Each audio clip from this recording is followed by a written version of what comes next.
All right, guys, we are back. Take two. Hopefully, the audio issues have been resolved. If you're watching in the comments, please let us know if we sound okay. So as soon as you can, let us know so we're not wasting anyone's time here. But yeah, so Contenders Pretenders with Mr. Gage Sheets and Mr. Nash Talks Texas. We're here to cover the top 15 teams in the AP poll, and we'll give you our takes on them, whether we think they are a contender or a pretender when it comes to winning a national title. That's the basis that we're using here. It's not conference championships. It's not playoff teams. It's outright winning the title. And as we said earlier, if you're listening, we're not going to do 1 through 15 or 15 down to 1. We're going to kind of bounce around a little bit. And so we don't sound like robots anymore, guys. We're good. Thank you, Mr. Chris Bennett. Appreciate you guys. Thanks for being here, CB. But all right, first things first.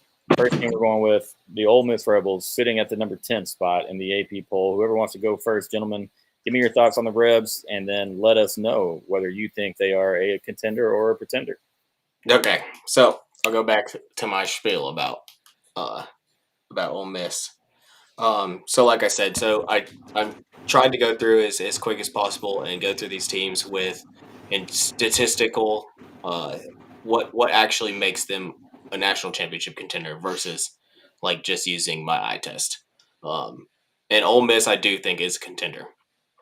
They're very good defensively. They're very good in the front seven. Their offense is good. Red zone defense is good. Red zone offense is good. They're good pretty much everywhere. I think red zone offense was like the one area that they're outside the top 50 in. But outside of that they they're pretty much good in everything else. And so I really do like Ole Miss. I think that they are a contender. I think they are, in my mind, a team that if they make the college football playoff, if they get the matchups that they need, that they could make a run. And I think that the one thing that you struggle with is like, can they stay mistake free and close out games? Because really, you look at the eye test wise, if you look at the LSU game, like that's a game that Ole Miss should have won, and they kind of choked it away at the end. But then you see them against Georgia, and they finished Georgia off the way that they should have finished Georgia off. And so I do like Ole Miss. I think the Lane Kiffin kind of got a little bit of monkey off his back in that Georgia game. And I everything that I see statistics wise shows me that Ole Miss has the firepower to get it done. Yeah, I mean, I think I'm kind of on the fence here. Ole Miss, they're a team like kind of almost like pretty much what Gage is saying. They're a team that can get it done, but they're also a team that can just fall apart. So in the terms of like contender, I'm going to be very, conservative with how when I call somebody a contender. So I'm going to try and save that for people that I like legitimately think can go and win a national championship. And I don't think that Ole Miss is going to be a team that's going to be able to put together 3 or 4 games in a row against the top 12 teams in the nation. So I'm gonna label them as a pretender. And it's not saying they're bad, but it's just I just don't think they're going to win a national championship. So we've got one contender, one pretender with Ole Miss so far. Gage with the contender status, Nash with the pretender status. I waver right here. I love Lane Kiffin just because the way that he kind of trolled Jimbo. I like his style of offense. But at the same time, I mean, obviously there's been a knack against him in big games. He took care of a little bit of that, dominating Georgia at home on Saturday. But giving credit to your point, Nash, it's hard to see him doing it for 3 or 4 consecutive games against a better competition in the country. One thing I think you have to consider into this is the fact that they already have 2 losses. It's not a lock that they get into the playoffs. But I think they will. They're not losing to Florida. They're not losing to Mississippi State. And they'll sit at 10-2 with a win over Georgia. they have trailed for something crazy, just like a couple minutes combined all season long. It's like under 3 minutes, and the Kentucky loss, and then the LSU loss in overtime. And the LSU loss, I mean, they just couldn't get off the field on fourth down there. I think they gave up like 4 fourth downs on the last drive to LSU. And then plus Nussmeier threw a couple of darts there.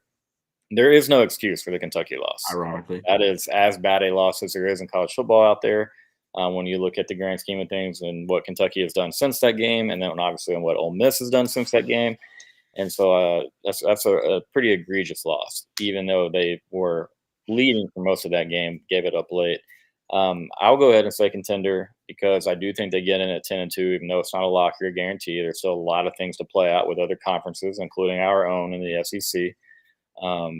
But I think with that defense, particularly the run defense, and then Lane Kiffin being as good as he is, offensive minded, run game's pretty good. Jackson Dart's been around forever, and since Trey Harris has been kind of banged up for the Rebs, he's been forced to go to other targets, and he's starting to find some of those guys on a more consistent basis. He's not locking in on Trey Harris, Caden Lee, Jordan Watkins. These guys are stepping up and making plays, and so I like Ole Miss. It's hard for me to see them winning, like you said, Nash, winning 3 or 4 a row, which would all be big games, considering Kiffin's track record in big games. But I'm still going to give them the benefit of the doubt. I'll mark down Ole Miss as a contender, and so we got 2-1 there. I think that's more than fair. There's a lot of debate about Ole Miss. Any further takes or comments before we move on to someone else, gentlemen? just confirming. Yeah, we're talking about national championship contender status, right? Yeah. Okay, yeah. I was going to say, because I certainly see them making the playoffs. Like that's certainly a possibility for them, but I don't see them winning the national championship. If there's a good team, but Ole Miss to win a national championship, it's this one. I will say that they got this is the team. They have a team in my mind that is built. No, they do, but I mean, it's just I just don't see them not slipping up. And I mean, to some people that might go, hey, if you've looked at Steve Sarkisian's record versus top 5 and top 10 opponents, if you're a Texas Longhorn fan, don't go looking down that rabbit hole. Okay, you're not going to find something you don't want to. You're going to find something you don't want to see. But so fans could have a point to saying, "Oh, Steve Sarkisian has some of the similar problems that Lane Kiffin does," Right. which is kind of ironic considering they come from a similar place. At USC, similar, basically the same exact tree. There's same coach, just different bodies, different names. It's just, I mean, it is one of those things. I just don't. I haven't seen them be able to, just assure me the consistency this year. Their defenses look pretty solid, but they just haven't looked like just in Texas' case, like I see a defense that just absolutely can smother a team and just suffocate them. I don't see that in Mississippi. I like that run defense a lot, man. Now, at the same time, it's not like Georgia has been running the ball particularly well against anybody. I think they averaged 1.1 a carry against Ole Miss. I don't think they did much better against Texas, and so they're not running the ball well against anybody. Georgia's not. So I guess we'll find out, because best run defense in the nation. Yeah, I mean, and we'll find out. Ole Miss is not losing either of their last 2 games they play, even though they lost to Kentucky. Which at the time wasn't that crazy. It was crazy, but not as crazy as it would be now for them to lose to them, or to lose to Florida or Kentucky. And maybe DJ Lagway comes back and is able to play in that game. I don't know. I don't think it would matter, because that's a really good Ole Miss defense. So all right, we got 2 contender votes, 1 pretender vote for Lane Kiffin's Rebels, and we're moving on. We're going to the 8th ranked team in the country. This will be one we could probably talk about for 2 hours, but the Notre Dame Fighting Irish. Obviously beat Texas A&M early in the season, lost to Northern Illinois the following week. Don't really have a big-time eye-opening win, but at the same time, they are beating the brakes off of teams. So how do you gentlemen feel about Notre Dame, and are they a contender or pretender? I think that, as Nash said, I do have to be conservative with who I call a contender, right? Like, there's usually very small teams, or very small amount of teams, that can go and win a national championship. I don't think that Notre Dame can, because of their offense. I think we kind of saw the struggles against the 2 best defenses they played this year. They struggled at times against Texas A&M, and then they struggled mightily against Northern Illinois, who has a very good defense. If you look at, I think they're top 10 in the country in total defense. So those are the two best defenses Notre Dame has played this year, and at times they struggled to get the ball moving against either of them. And so I just don't think that when they get into the college football playoffs, the level of defense they're going to see, I don't think their offense is going to be efficient enough to move the ball down the field. And I just don't see any way that they could run off, because they have to, right? They have to win 4 games. They can't get a bye. So I don't see any way that they're going to be able to run off 4 straight playoff quality defenses. I just don't see it happening. I So think that's a pretender. fair take. Yeah, I got them as a pretender because I mean this is one. Not only am I rooting for this, I actually think that there is a greater than non-zero chance that this actually happens. Like Go ahead. it's almost getting into likely territory. He already knows where I'm going with this. I'm rooting for the Golden Knights to go out there and just absolutely, not this weekend, the next weekend, just upset Notre Dame. That would be not only hilarious, but I think that it's like Vanderbilt winning. You know, it'd be it'd be really hard to find somebody that's hating on Army, winning and actually, because at that point it's look, Gage, I know you're gonna hate what the next thing I'm about to say. At that point, Army, they look likely to finish undefeated and then go and make it into the college football playoff, which for a service academy would be like that would be just cool shit, right? Yeah. Like let's just call it what it is, right? But Absolutely. they got a stud quarterback, he's healthy, so and here's the thing: is Notre Dame, they have a good defense, but their strength is not necessarily in the rush defense. Now they're not a bad run defense, right? But that's not what their strong point is on the defense. So as far as Army can actually go out there and say, hey, you know what? If they put together a good game plan, they can just run the ball, hold the time of possession, and they can ruin a season for somebody. Well, I think if Army was included in this list tonight, I think we definitely know which way Nash would vote. The Army. I would give them contender status just because I'm always going to root for them. I'm always going to root for Surface Academy. Respect, man. All right, so both have pretender status on Notre Dame. That's where we're at, I think. Yeah. I'm right there agreeing with you guys. I just don't think they have the firepower offensively, similar to your takes.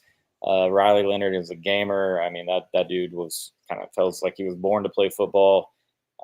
Jeremiah Love's been a really, really good back. Jadarian Prince, or Price, sorry. I don't think that they don't have what it takes a wide receiver. And then I think a really good passing attack. Not that I don't think they've seen one. Everybody's talking about their secondary. They do have multiple NFL players in that secondary, but they had A&M and Connor Wigman behind an offensive line that couldn't stop the 3 of us that night. And looking throughout that schedule, they really haven't seen an offense that's built like what they're going to see in the playoffs. And so offensively, I don't think they're going to have a lot of success. And then defensively, I think that they might get exposed to touch. So I'm with you two gentlemen on Notre Dame. Clean sweep here with the panel. All pretender status for Notre Dame. Any parting words for the Fighting Irish?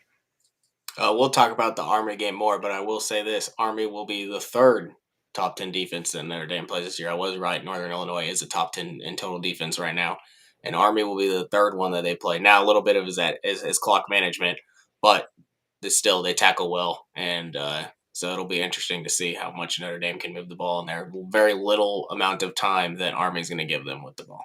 I'll say I think that Notre Dame, they're going to find out really quickly over the next couple of years that they absolutely need to join a conference quickly, because they're going down this path of the Big 12 when the original college football playoff started, and the Big 12 was all high and mighty about, well, we play a round robin, so we don't need a conference championship because we know who's gonna, we have the true champion, right? That was the whole thing. We have the true conference champion. And then the college football playoff was like, okay, we'll see if we give a shit, right? We're just like, we'll just leave y'all's teams out because y'all don't play the week, y'all don't give us anything the week before, and none of y'all are looking like a true juggernaut team. So I think that Notre Dame is going to find out really quickly that unless they look like just like one of the best teams that's ever put on the put the gold helmet on, they're not gonna get a game uh, in the playoff, and especially they're never gonna get a game in front of touchdown Jesus. If anything, they'll be the ones going on the road to somewhere. I think that Notre Dame has headed down a dangerous path of either missing out the playoff entirely or just being the leftovers that kind of everybody just is kind of really, begrudgingly putting in because they finished with one loss or zero losses, and they have to for the sake of doing it. Well, at some point, getting in the playoffs every year, which they don't get in every year. They've obviously been in playoffs before, made the two-team BCS championship game, but you eventually have to do something against the SEC schools or the Big Ten schools. Like you have to Mhm. beat them eventually. Like you're not going to get any credit. You're going to have the same stain that you've had on this program as far as from a national perception. They can't win the big game and they can't beat the SEC and they can't. They're not built. They don't have the speed. They don't have the physicality of those teams. And so everybody just, they write them off. And that's why all three of us are sitting here voting for Tinder. And that's because of what they've done in the past against our conference, the Big Ten, and just really kind of any time they get in a big spot. And what about you guys, real quick? Do y'all root for Notre Dame football just like a little bit? Or are they like one of those schools that are like when they're good, it's better for the sport? Could you care less? I like Rudy a lot. I mean, great flick, right up my alley back in the day. I've literally never watched Rudy, but I will say that I know that might get some people brokenhearted, but I've also never watched like Scarface or The Sopranos or anything like. I'm far from a movie buff. I watched Top Gun. I kept watching that thing. I just kept putting that thing on repeat. But yeah, I like when Notre Dame is good. I don't root for them. I don't root against them. I don't know. I like their helmets. They got the real classic look. Yeah, They got the classic jerseys. Obviously playing front touchdown Jesus. That's pretty cool. Uh, I mean, they're one of the historic brands in college football, and I think that I think a world where you have Texas, Notre Dame, and Nebraska, and Miami all playing really well. That's just a cool world to live in. And then, I mean, you just add that on top of the teams that have already been playing well. yeah. And it's just like that's where when you talk about a 12-team playoff, man, that's where it really gets fun, you know, because you start like thinking about, okay, if all these brands can manage to start doing well and being up at the same time, man, we could really enter the best era of college football playoff that we've ever been in. I agree with you, man. We're gonna have one more guest. Aggie Report, I was telling you to come on the show with us, man, because A&M will be talked about at some point. If you want the link to join us, let me know. Patty, you let me know, buddy. I was talking about you hopping on with us. He just texted me and said he was hopping on. I got excited.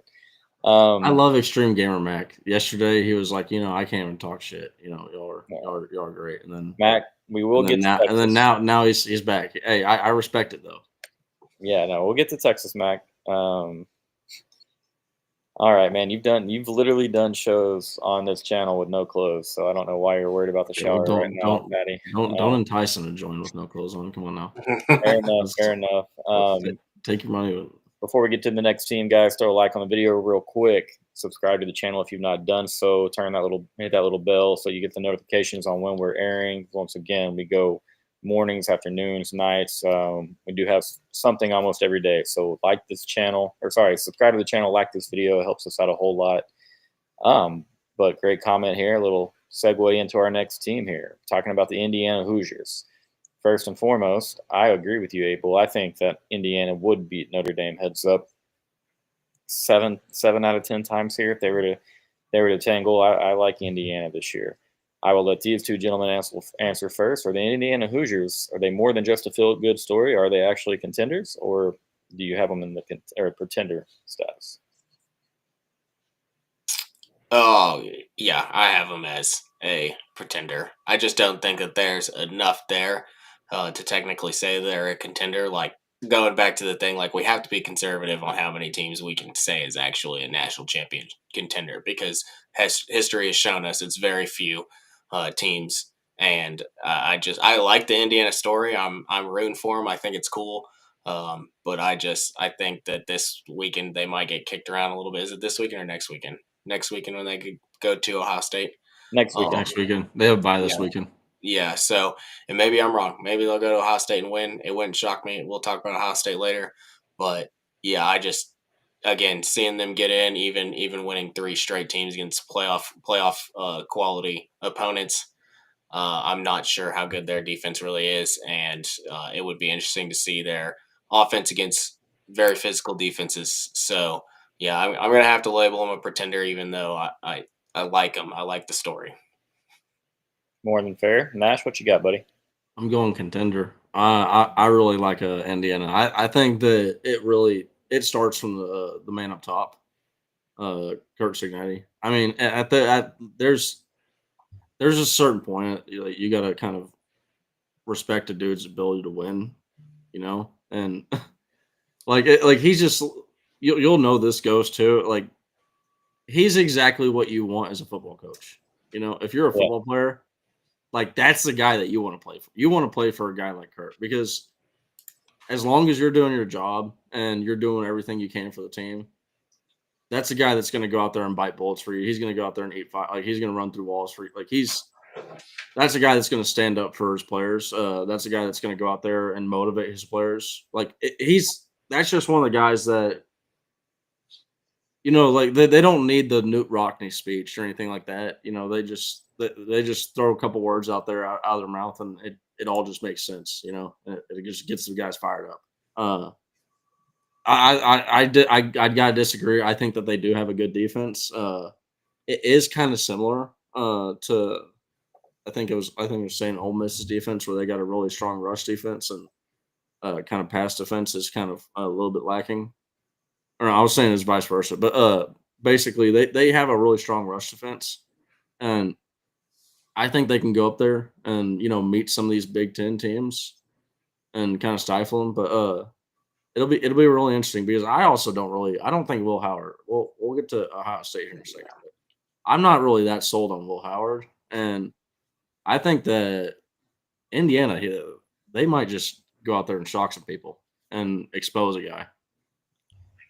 I am happy to break this split. I am all aboard the Hoosier train. Definitely have them as a contender for the reasons of Curtis Fort, Coach Signetti. Like the leadership on that team seems to the culture, the leadership. I mean, obviously they're a feel-good story. It's been a nice change of pace in the Big Ten to have an Indiana basketball school rise up and do it so suddenly. I know I get they haven't played anybody. People want to knock Texas too. So we haven't played anybody. Shout out Extreme Gamer Mac. I see you over there, buddy. But to me, it's the way that offense operates. They can run the football multiple backs with 500 plus yards. Curtis Fort spreads the ball all over the field. All over the field. You have 5 receivers who have at least 25 yards per catch, who are averaging double digits plus yardage per catch. They take the ball down the field. They can take their time if they need to. They can go quick. I love the offense. Now, I get why you would have on the pretender status gauge. Like it's Indiana. We've never seen them beat anybody.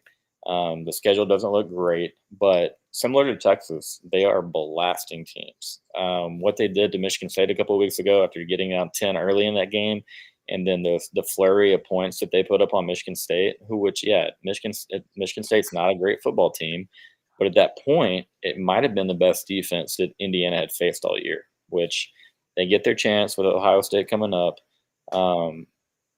Everybody's chomping at the bit to talk about Ohio State. It's coming, Josh. Gage was ready. Nash was ready. I'm ready. We're all ready to talk about them. But, yeah, no doubt. That chance is going to be everything we need to see about Indiana. And if they're ready, the bye week will help out a lot. Should be a lot of fun. I'm ready to see what Indiana does. Two contender statuses, 1 pretender for Indiana. Any parting words on the Hoosiers? One thing that I really liked about them was their ability to Michigan, that game they had them. There was 17-3 at the halftime, at the half, and Yep. they were able to withstand Michigan coming back and just make it a really tough battle. Like, hey, you're only getting field goals from here on out. We're not going to let you score, and that's to the point of the defense. And I think that, like to what you said, they're a team that can play fast upon like they can go quick on tempo with you, but they can also go slow and they can just get physical, and just try to bully you on offense and defense on Yep. running the ball. So this is, in my opinion, like this is one of these scary teams because I know like it's the whole like Indiana thing, right? It's just Indiana, right? But you'll know this goes being a East Texas guy. Sometimes these small schools, right? The schools that have never done it before, when they when they have a team that came out and did it, there's usually a pretty good reason why that team came out and did it, and you probably don't want to go and figure it out. Like that's when you find out the really scrappy teams. And I think that I don't know. I just like to what you said, the leadership. I think Indiana has a chance to go out there and put together 3 or 4 straight games, and win it. I think that as of right now, I think they beat Ohio State. I think they get to the Big Ten championship game, and then it's Get a shot at Oregon, and they have a shot at a bye, and obviously that would go a long way. I wish, Kyle, no new office, man. About to do a lot of moving around, traveling for work. So yeah, new backdrop, no Texas gear. Nash, we've got a question here from Mr. Football Edits. Appreciate you being here, sir. No, I just talked about this earlier. It's it's been kind of the running joke that I'm gonna get it next month. I'll get all the frames next month. It's coming. It's coming. It's coming. I keep finding other reasons to spend the money on other frames, but I do need to finish that wall. Here's the thing, Robert, and I hope it's not just this reasoning, but I'm not the biggest Ohio State guy. I've held a 19-year grudge against them for how they treated us when we traveled to Columbus in 2005, and so maybe it's that. Also, Indiana is just such a good story, and Coach Signetti is polarizing and easily loved. So maybe I'm just a little biased, coming out right there. But I really do think, unlike you, I missed your comment there, my friend Calvin. I see you disagree. We'll find out shortly. We can talk about that one a little bit. Let's make a friendly wager there on the Hoosiers and Buckeyes. But yeah, okay, Gage, you got any parting words on the Hoosiers? You stand tall on the. I like your points. I like all of it. I love Indiana. I'll definitely be rooting for them, unless they play Texas. But I'm not gonna get sucked into the feel good story. I still think that's what it is. So. Absolutely. You hate Lee Corso. You hate Lee Corso, don't you? That's what it is. Yeah. You just sit there. Shout out to our guy Gage Sheets, happy veteran, served in the Navy. Yes, A+ guy, A+ dad. He's still doing great things. So shout out Gage. Thank you, brother man, and to all the other veterans. And one day, man, I think we have to be monetized before we can have the super chat button. 500. Hey, 500 subs. You're getting close. We need subs. Y'all need subs. How many subs are we at? What are we at? 462. Come on now. There you go. Hit that sub button. Get us up there. We're definitely 463. Okay. Click that button. Climbing. But no, I really appreciate you being here, Football Edits. Big time fan of all you do out there. Thank you for all the work you're doing on the Twitterverse, my man. Keep doing that good stuff. We'll keep sharing it. This is a big question, my man. This last month of November. This is why it's going to be probably the most chaotic, the most fun, the most nerve-wracking, most anxiety-filled month of college football that we've ever had. There's a lot of things that are about to happen, man. And I don't know, no idea what they are. And so it's going to be interesting to see who finishes in the Big Ten with just one loss. Does an Indiana or an Ohio State somehow find 2 losses? Does the ACC get more bids than they deserve? Because Miami with 1 loss is probably getting in. Does Clemson or SMU still a second spot away from the SEC? Does the Big 12 take multiple spots? It's going to be a lot of things going down. Yeah, appreciate that, Josh. Let's get monetized out there, man. Working hard for you guys. Nash and Gage are big parts of it. Thank you guys again for all you do for this channel. But let's roll on, man. We got Yep. a lot more teams to cover. We've covered, 1/5 of them. So so far, the consensus here, we've all got two-thirds of us have Ole Miss as contenders. None of us had Notre Dame as contenders, and then two-thirds of us had the Indiana Hoosiers, Coach Sig's boys. We all had them as contenders. And so moving on, we're going to hop up. We're going to talk about the team that everybody's ready to talk about, the Ohio State Buckeyes, keeping it in the Big Ten. What are your thoughts on the Bucks? And tell us, are they contenders or pretenders?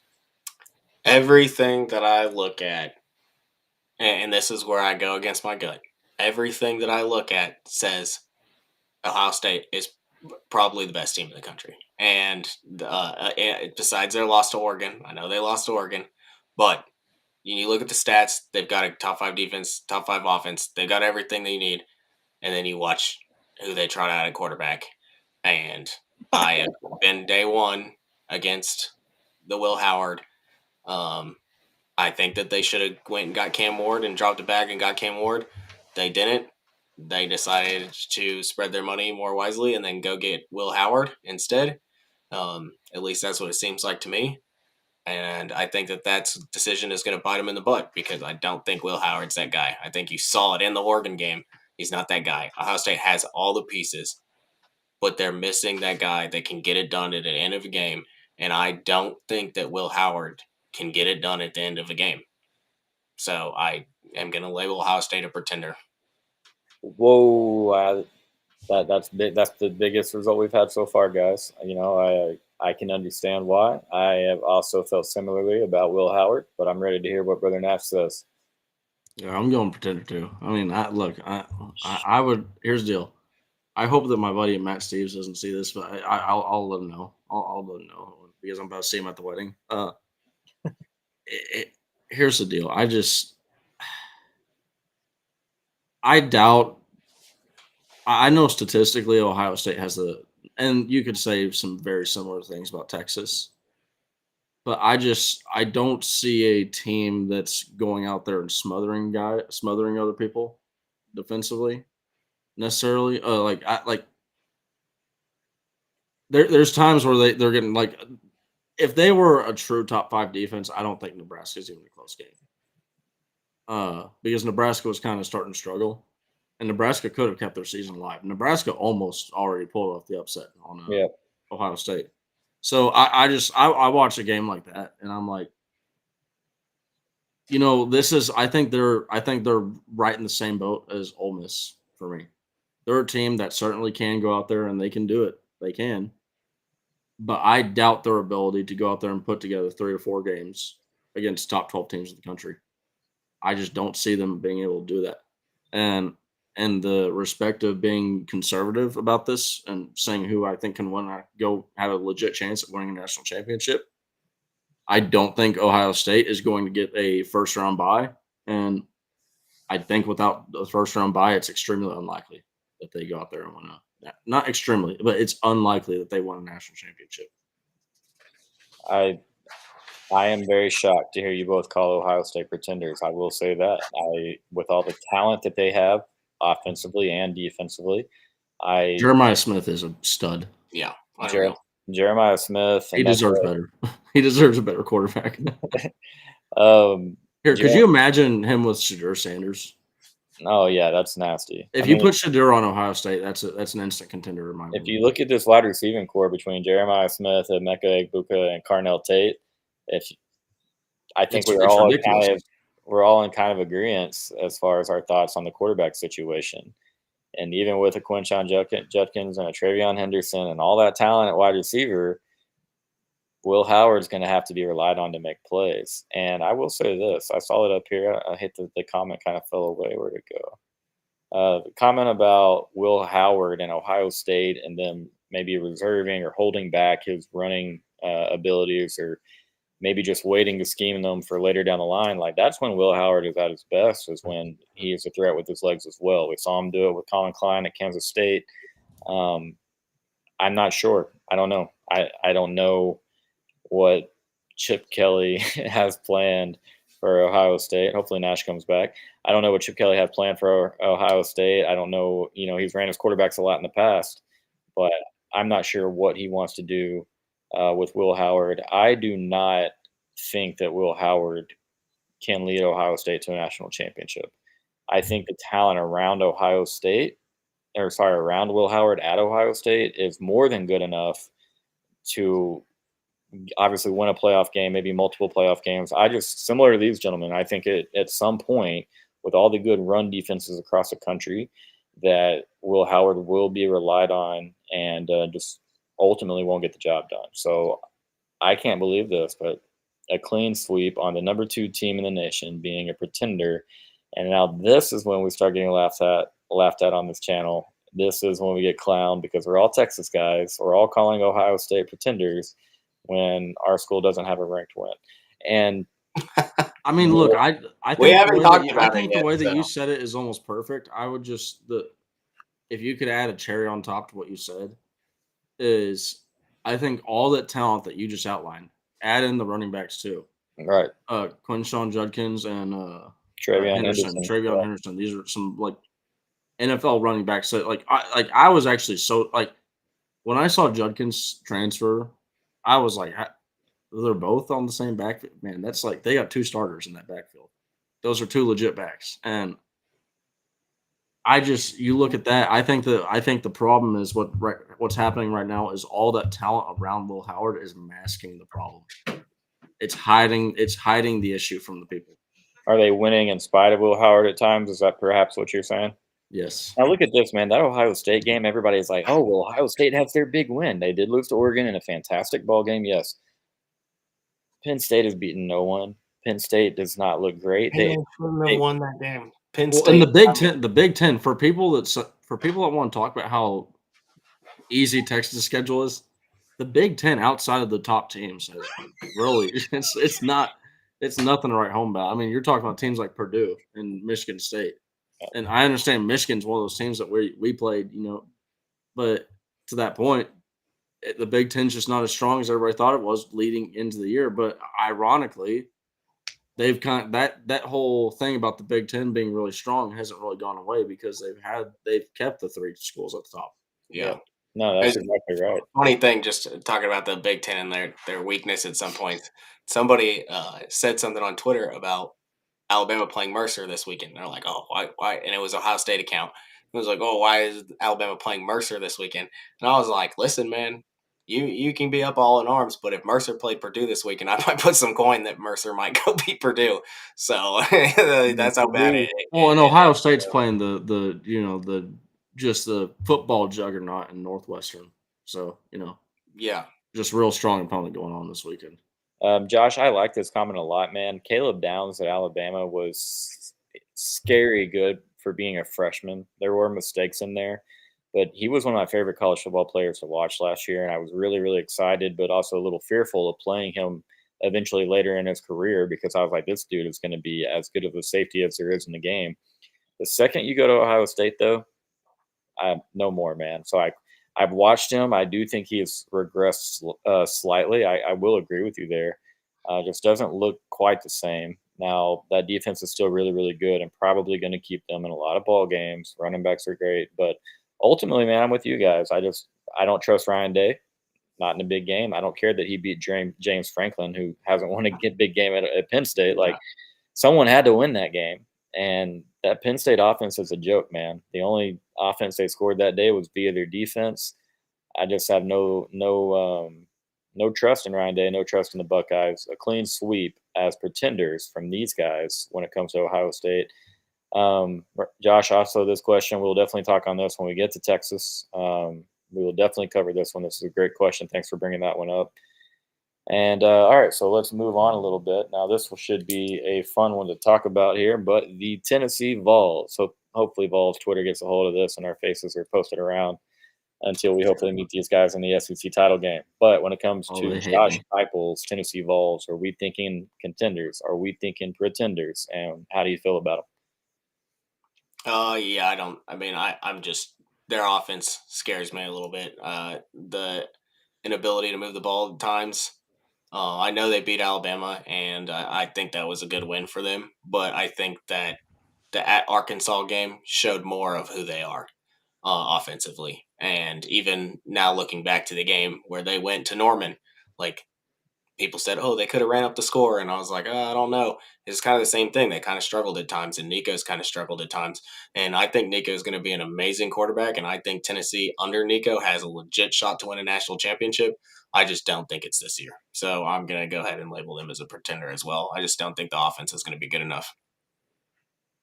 Yeah, I mean, this is a really good defensive team. I think that they have a defense that certainly has them that will keep them in the contention to win national championship the Their entire defense year. is really, really good. But I think the problem for them is, and I'm going to put them in pretender status as well. I think the problem is what they did was they put too many eggs in the Nico basket. I think they were relying too much in the offseason coming into this year about Nico going to, lead the team and kind of be this, this freshman Heisman quarterback that they were touting him to be. And to your point, Gage, he's struggled at times this year.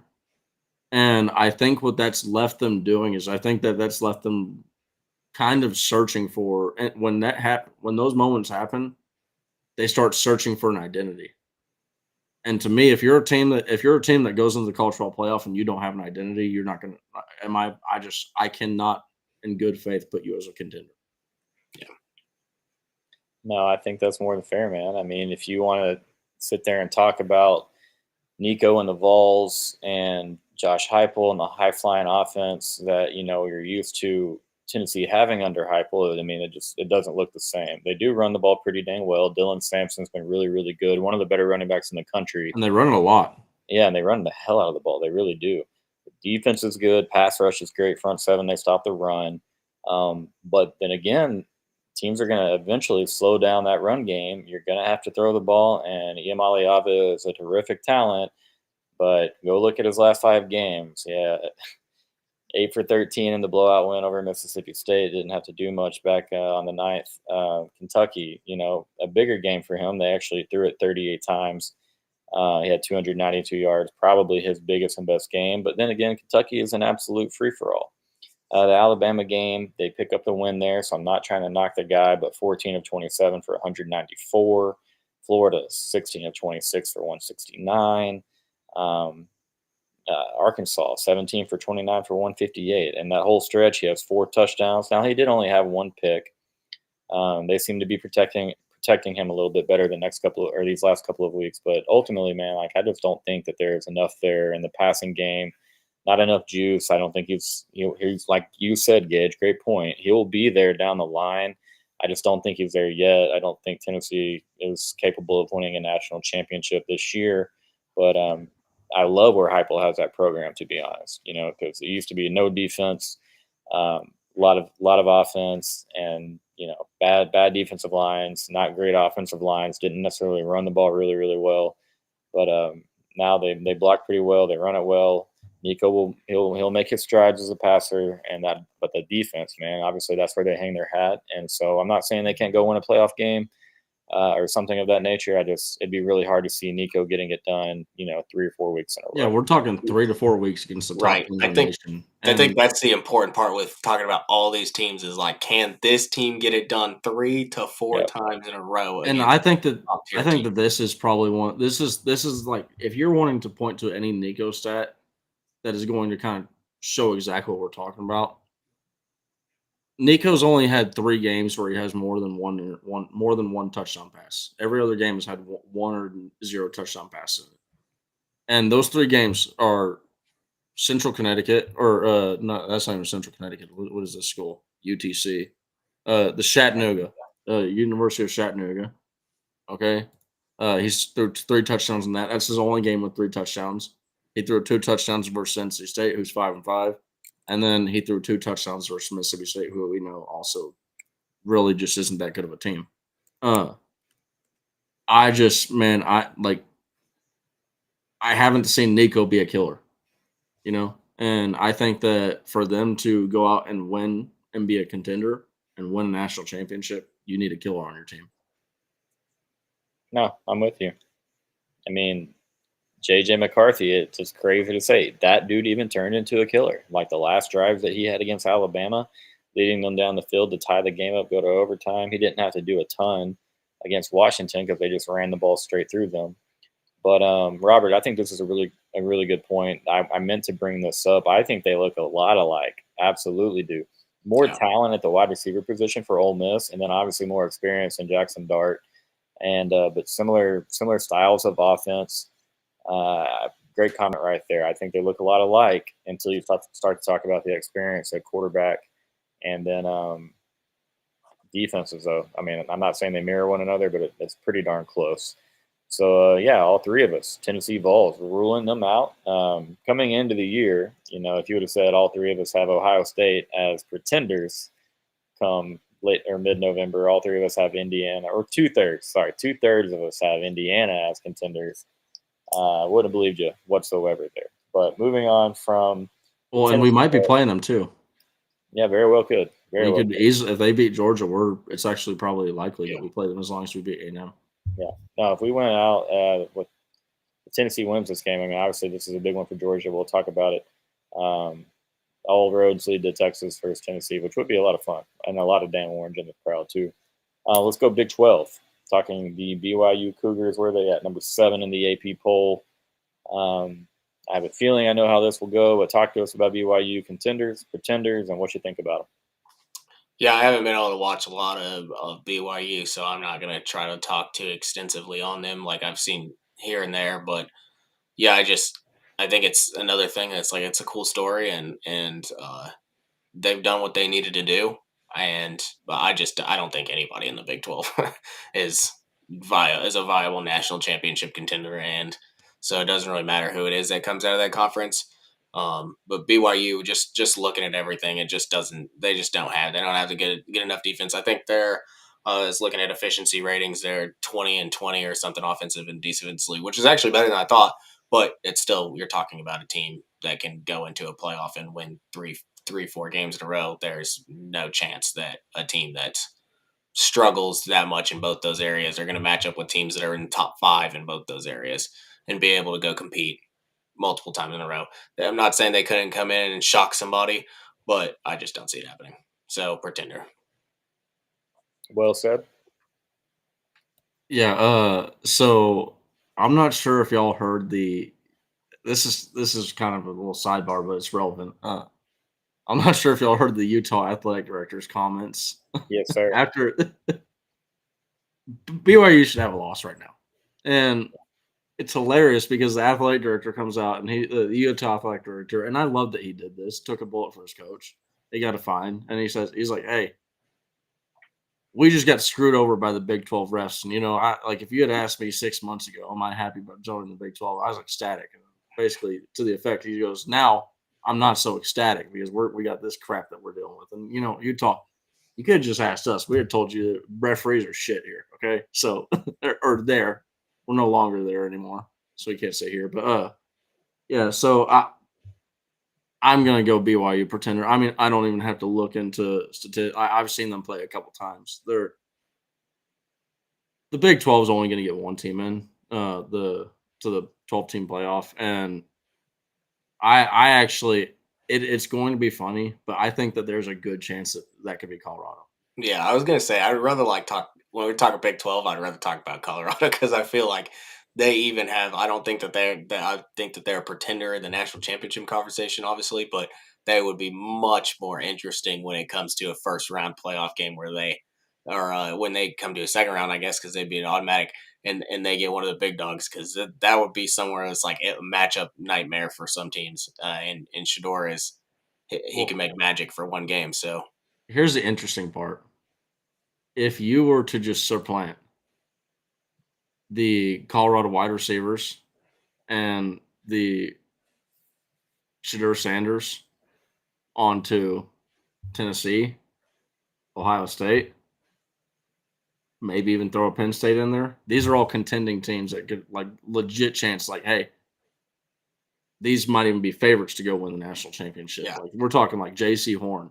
Yeah. I was talking the same thing with Ohio State when I was talking about Cam Ward. I know there might be some Cam Ward haters. Yeah, they got two first-round wide receivers. They got 2 first-round wide receivers over there in Colorado.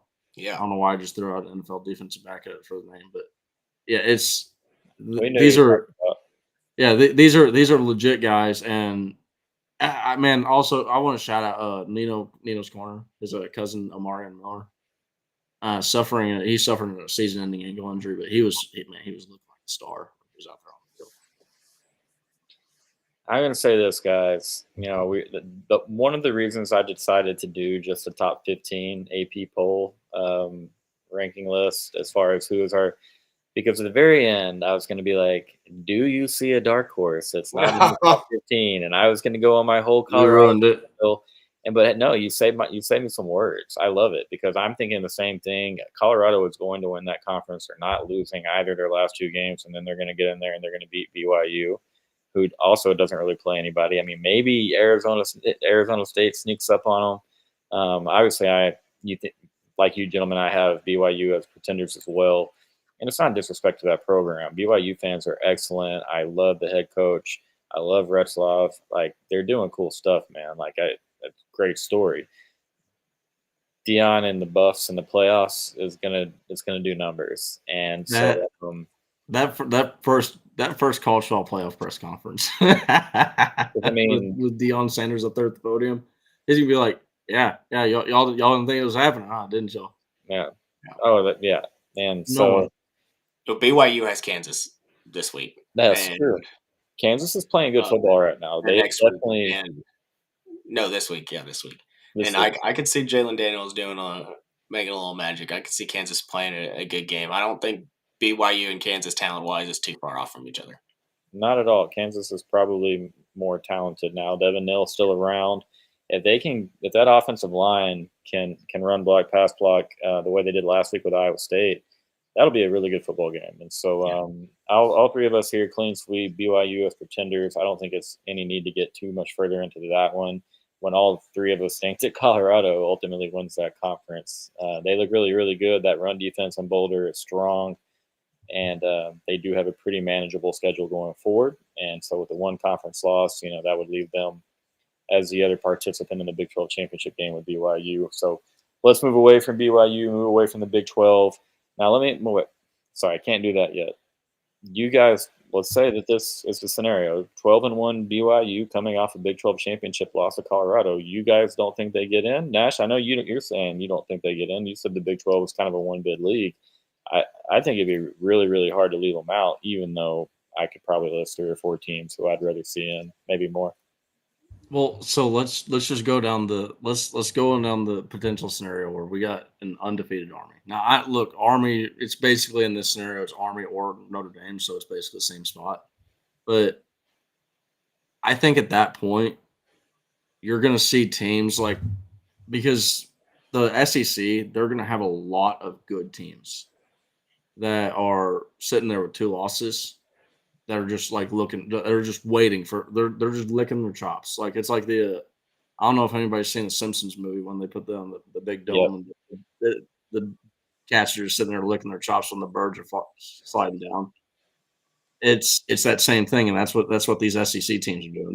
They're just hoping that BYU just trips up, gets knocked down in the SEC Big 12 championship, and they leave a spot open, or that BYU wins that Big 12 championship, and then Colorado gets left out, and the Big 12 only gets one team in. I think that you're going to see at least 3 to 4 teams from both the Big 12 and the Big 10. And then when you start talking about Boise State potentially finishing the season, going out the rest of the way undefeated, I think that that's when you start to really get to BYU being right there. Like, they're going to be like the 13th team, right, and the first team out type area. I get it, man. It's gonna look like It's going to be very controversial. Oh, it's yeah. going to get It's It's gonna gonna get be crazy, which is funny because they expand the field, and all of a sudden it's gonna be like, well, and Yeah. this is the problem with expansion that they're gonna run into is you're never gonna be able to make everybody happy. Somebody is always going to be left right outside the picture. Here's what I think about the playoff committee. You're talking, let's say, 10-2 Texas. They're not gonna leave Texas out. A 10-2 Tennessee. They're not gonna leave a 10-2 Tennessee out. 10-2 Alabama. No. Ole Miss. No.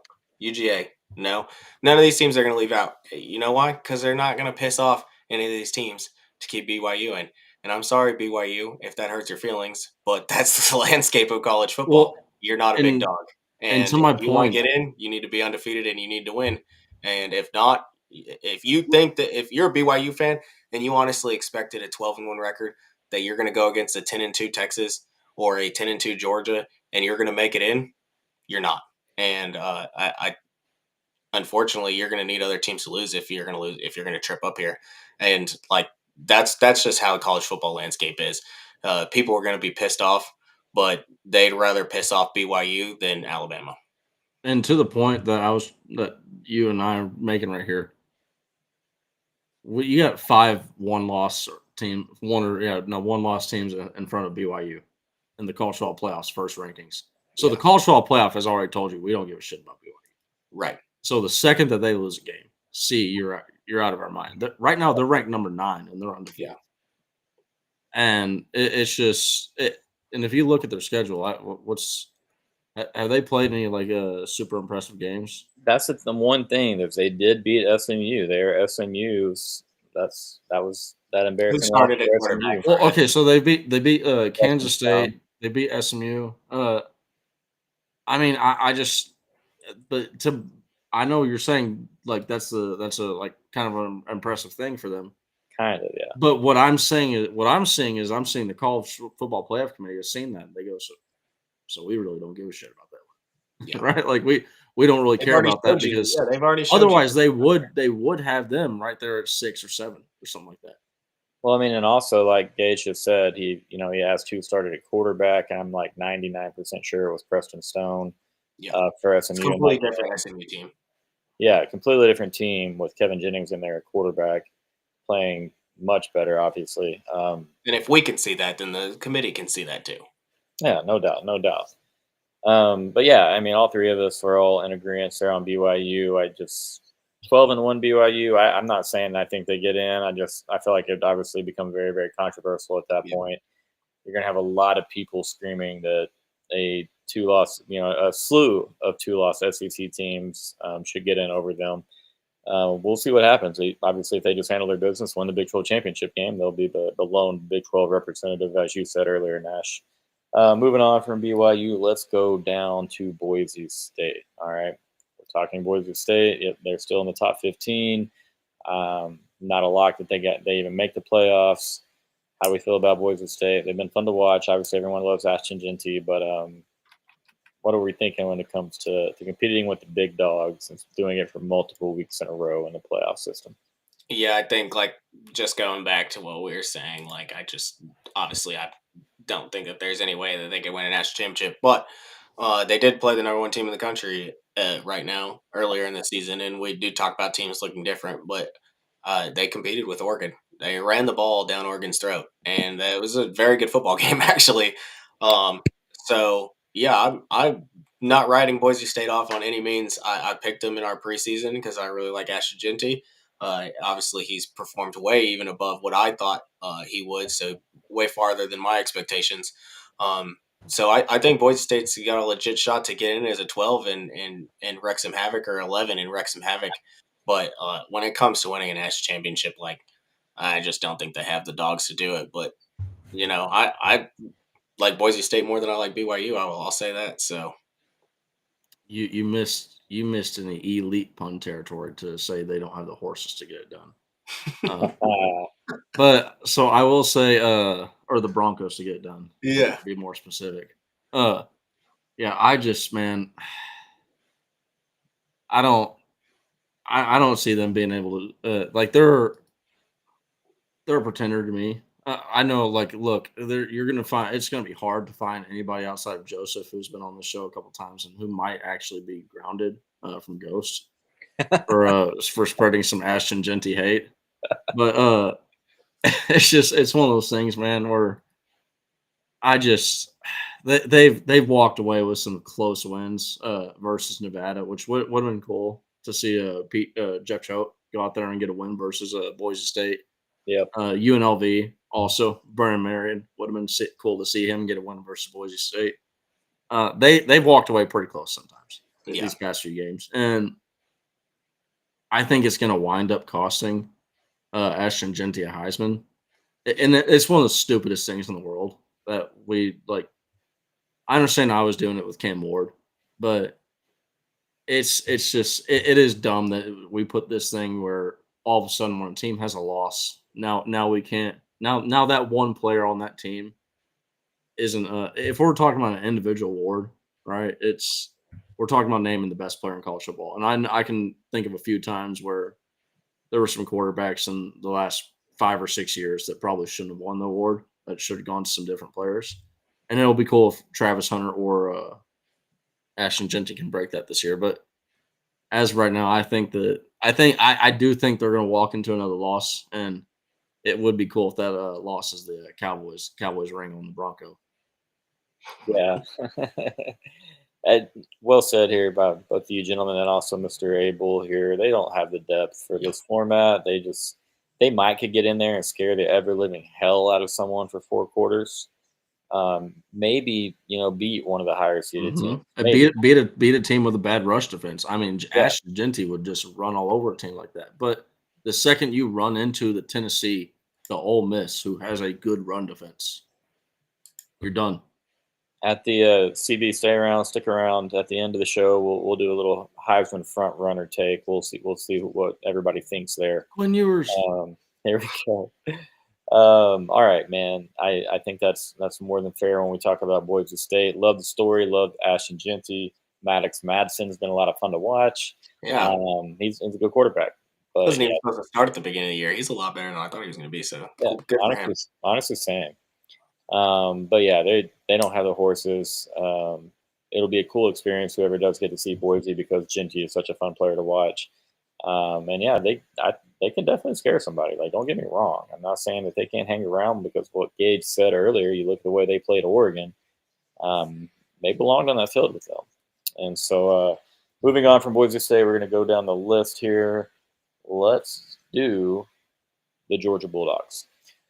Tough read right here. Georgia coming off the loss to Ole Miss 28-10 at Von Hemingway Stadium in Oxford, Mississippi on Saturday. But they did kick the shit out of our team. So it's going to be hard for us to talk about this here, but we'll do it the best that we can. What do you got on the Georgia Bulldogs, gentlemen? Is contender or pretender? Yeah.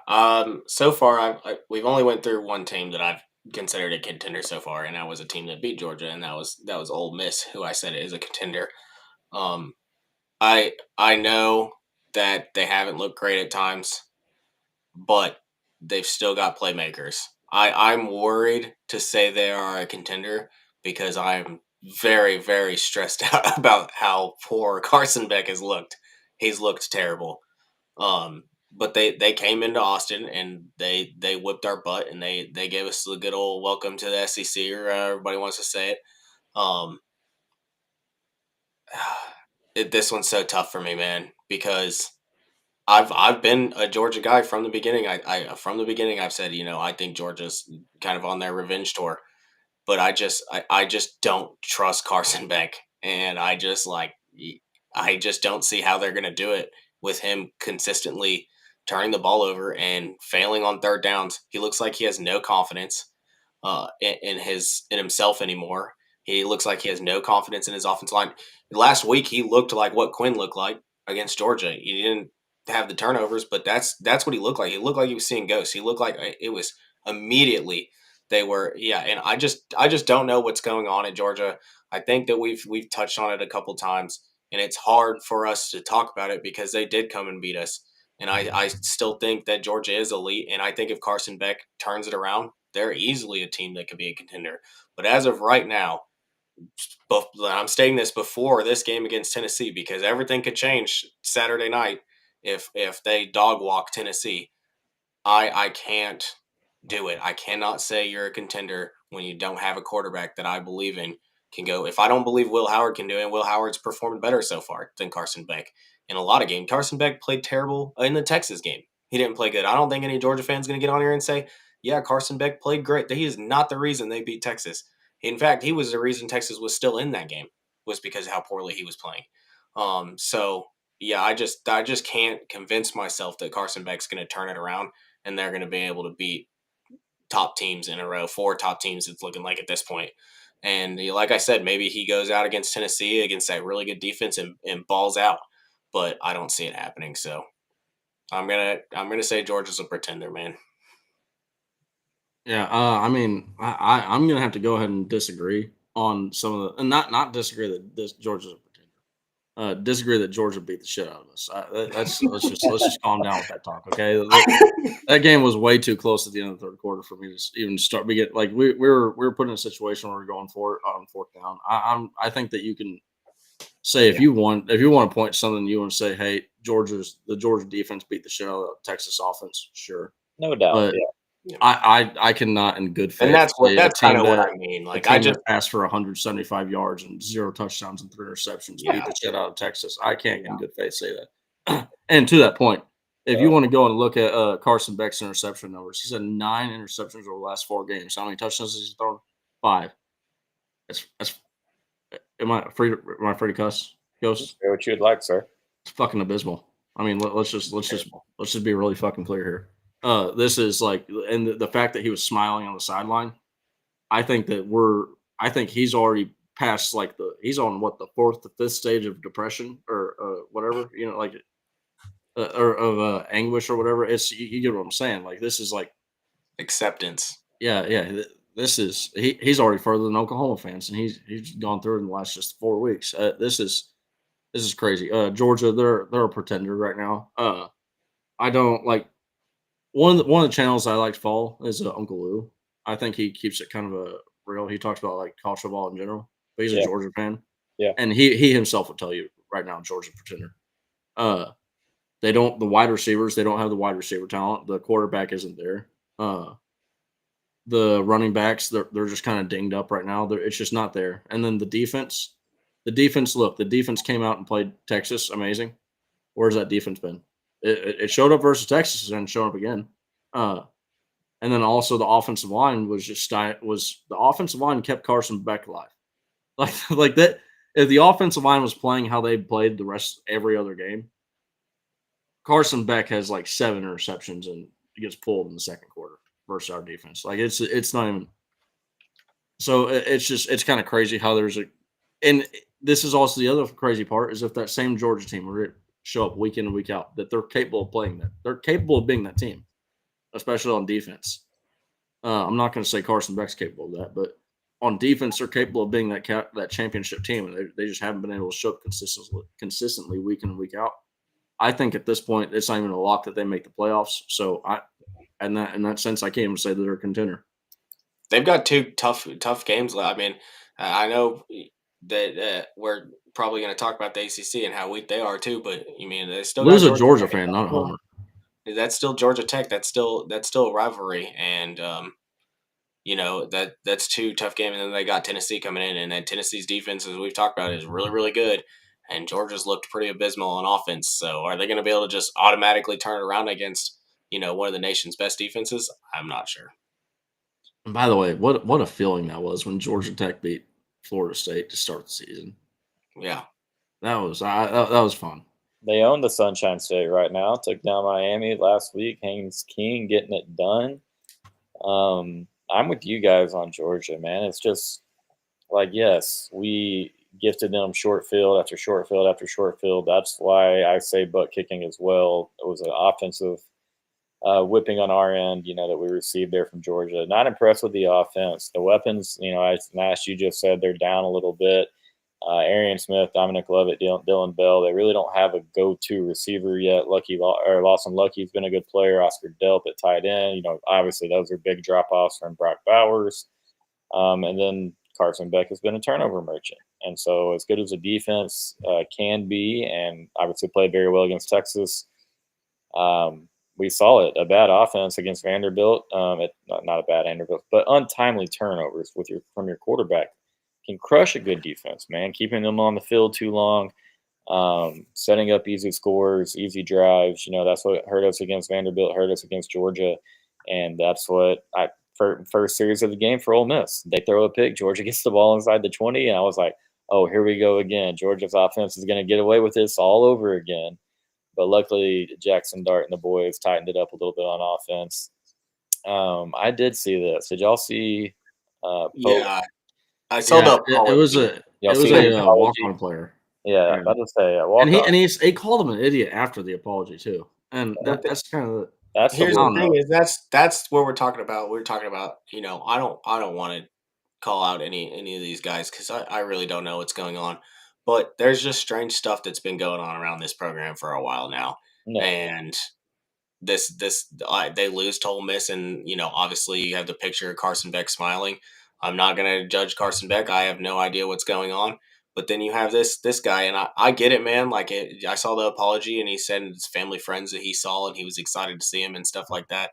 But to be on the field during a field storming and look you like gotta you're know the full moment. on, that's crazy, man. I don't know if you get that involved, and that you're a walk on too, right? Like you should probably be thinking twice. But if that's a culture thing going on in that locker room, I don't know. Well, and I that's don't the know. thing. He's one of the invited guys. Like they only get so many guys to take on the road.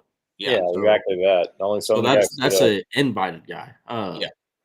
One comment I didn't want to make because this is something that we've kind of touched on multiple times with oh shit. Hold on.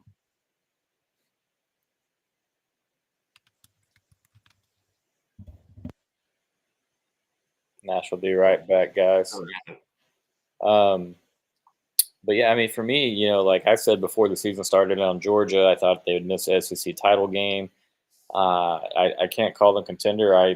They're worse than I thought they would be. And yes, I know they whipped Texas around. At least their defense manhandled us a little bit. But I'm not surprised at all that all three of us feel the same about Georgia. It's not like Lane Kiffin has gone out there and dominated a lot of these opportunities and big games that he's had since he got to be in Oxford. And to see him handle Georgia like that was surprising. And I think it says a lot about Georgia. I mean, I really, really do. And then, as you said, Nash, they're not a lock at all to even make the playoffs. Yeah. And so we'll see what they do with Tennessee this week. I will have them beating the Vols this coming up week. The ball's off the Vols. The Vols. It's gonna be all about who can protect the ball better between well- Nico and Well, for me, it's just Beck can hit passes down the field on occasion. yeah. Nico, I just think he'll really struggle against that Georgia defense. But And so what I was going to say about the defense is because this has happened a couple times. We've touched on a couple teams that have, like in my opinion, what we would consider top 10 defenses, but the offenses they're either not there or really the similar theme to them all is they just don't have the quarterback that we don't think they have the quarterback that can get the job done. And I think that this year is going to expose what really should have been an asterisk on the old adage of defense wins championships, because I don't think that Michigan wins the championship in a 12-team playoff. Last year's Michigan. I think some team finds a way to go out there and beat them offensive, because I think that's when you get a chance of a Texas getting matched up with, because I think that if you had asked Texas fans, we wanted Michigan. That was our best matchup out of the 4 playoff teams. You don't want to play Nick Saban twice either. We had the rush defense to go up there and face Blake Corum and to stop their rush attack. And that's the thing is that's also their team did have the rush attack to go hand in hand with the pass with a good defense. But the old adage of defense wins championships, I think, is going to have to be modified, because what that adage really kind of brings up is it shows that when your offense has an off day, that your defense is going to be able to carry you and win you a game, and that's going to be able to take you and win you a national championship. But you need an offense. Without the offense, that the defense winning championships is just that moniker is not going to apply to you. So it's one of those things that I think we're going to find out pretty quickly in this 12-team playoff is you're going to see some top 10, top 5 defenses that, and this goes for Texas too. If our offense is not clicking in the playoffs, we're done. Yeah. Oh yeah. Like what's going to happen is some team is going to go out there and score enough points to beat you on this against this defense. So it's going to happen. And think back to Vanderbilt. Those are the games that you need the offense to show up in. But it's a team sport for a reason. And it's part of what we talked about going on when you're facing these defenses that are very, very talented, very, very well coached. But the offenses that team's offense struggles a little bit. Like you just can't shoot yourself in the own foot on offense. Like Texas did. There's been other teams turning the ball over, giving teams short field position. Go look at what Georgia did early in the game against Alabama when they got themselves behind early. Like you just can't gift wrap points, and so you got to take care of the football, and that's just something Carson Beck's not doing. But I will say one thing in defense of Carson Beck, and that is that he is getting no help in the run game, and also Georgia's receivers couldn't catch a cold. Yeah, he's not getting any. No, help. I think they're either lead. I'll check again, see what the updated stats are, but they either lead the nation in drops or. No, they're top 2, and they're not 2, Bubba. They're at the top. Well, and that's what I was talking It's about with horrible. Beck's confidence too. Like, one, you're getting constant pressure on you, and two, it's like even if you throw it into a spot, like unless it hits him in the chest, and even sometimes when it hits him in the chest, are they going to catch the ball? Like you can see it in his face during that Ole Miss game. Was like, I have zero confidence. Yeah. I mean, they had Which, bad I mean- drops against Texas. They had drops against Ole Miss. They had drops in the game against Florida. Yeah. Yeah, but they couldn't drop the ball in the key situations. I mean, shit. If you're gonna do it to anybody, why not drop it then? That 3rd and 10 back up. 3rd and 10. No, because see, that's where I say I can't call it an ass whooping when if they don't get that pass completed, we'd likely end up tying the game right there. I mean, They got the ball probably around the stadium is rocking. Georgia fans are the same Georgia fans that were out there barking at fans after the game or sitting there like, oh shit, what's happening? Like that's where I lost all respect for Georgia fans. I'm like, okay, yeah, like if you're gonna at least if you're gonna talk shit, right? Like at least maintain it. Don't talk they're like that. Have you seen that meme where the dogs are barking at each other and then the fence gets pulled back? Oh yeah, they just look vicious as hell, and then the fence gets pulled back, and it's like all of a sudden they're calm. Yeah, that's Georgia fans. all bark, no bite. Oh man, I don't know if you guys saw it, but I had a couple Georgia fans get on the other night and just really give Lane Kiffin, really give Ole Miss a very, very hard time. Said a lot of things about Ole Miss. Said a lot of things about Kiffin. And was it John? It was John. John and Coach. Yeah, Coach was on there. I know they had I text John to make sure he was doing all right. Love the guy, but I know that he's a good guy. Great guy. Man. I will say this for on the Georgia fan side, even in that point, like obviously I have been a fan of a team that has long sustained success at some point, and when that happens, you get very cocky and you get very confident, and you don't think that anybody's ever going to beat you, and you're going to get let down. And I think that is sort of happening to Georgia fans, kind of like it happened with me with the Astros this year and getting our butts beat by Detroit in the wild card. I think that, that kind of happens. You kind of get up to that level of like, nobody can knock us off this pedestal. We're on one of the greatest runs ever. And I think Georgia fans felt that way. And last year kind of slipped through their fingers. And now this year you're hanging off of a cliff at this point. Yeah, you're right, man. It's Carson Beck for me, and it's the lack of run game. It makes it really, really hard to think about. Not everybody's going to gift wrap from the ball 4 times inside our 40. You know what I mean? So yeah, shocker, but we are all passing on Georgia as contenders for the national title. All marked them down as pretenders rather. And so moving on from Georgia, I have just a few teams left. If you're still with us, throw a like on the video, subscribe to the channel, all the fun things. Going to have shows, again, every night of the week. Got a lot of coming on for you guys. Just have a handful of teams left. We'll go ahead and start towards the bottom of the list. Maybe shorten it up on these 2 teams, but we'll go SMU first. Kevin Jennings been a blast, real fun to watch. Obviously, SMU playing in the Atlantic Coast Conference for the first time. The the university is very, very excited. Fan base is all riled up. They look great. Do you have them by chance being a contender? No, I don't even think they're going to win the ACC. So I think Yeah, I think it's cool. I like it's kind of exciting. I know a lot of like people I guess root for SMU on the side. I don't really have a bone in me to root for SMU. I'm not I don't really care for them at all. So, but yeah, I just don't think they have the depth or the size or the physicality or really anything that protrudes to me as a contender. So yeah, I'm gonna go ahead and pass on that one and do what I think all of us are gonna do and say they're a pretender. Yeah, I think that I'm just going to go ahead and spoil any future ACC teams and say that I don't think any ACC teams are a contender this year. I think if the committee could leave the SEC out as a whole, they probably would find a way. The Yeah. SEC or the ACC? ACC, sorry, I was like, ACC. whoa. I was like, whoa. Yeah, I will. I'll say this, Gage. You know, SMU was my playoff pick out of the ACC. Um, I thought they were pretty dang good coming in on the front seven on defense, and then offensively, I liked Preston Stone. I like the tight end R.J. Maryland. I like the backs.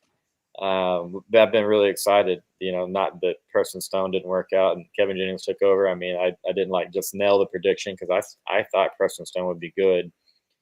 But as soon as they lost RJ Maryland, like I never had them as a national title contender. But for me, it was like they can go win a playoff game. Like there's enough talent on this roster. Jennings is good enough. They can sneak up on somebody like similar to Boise State. They can win a playoff game.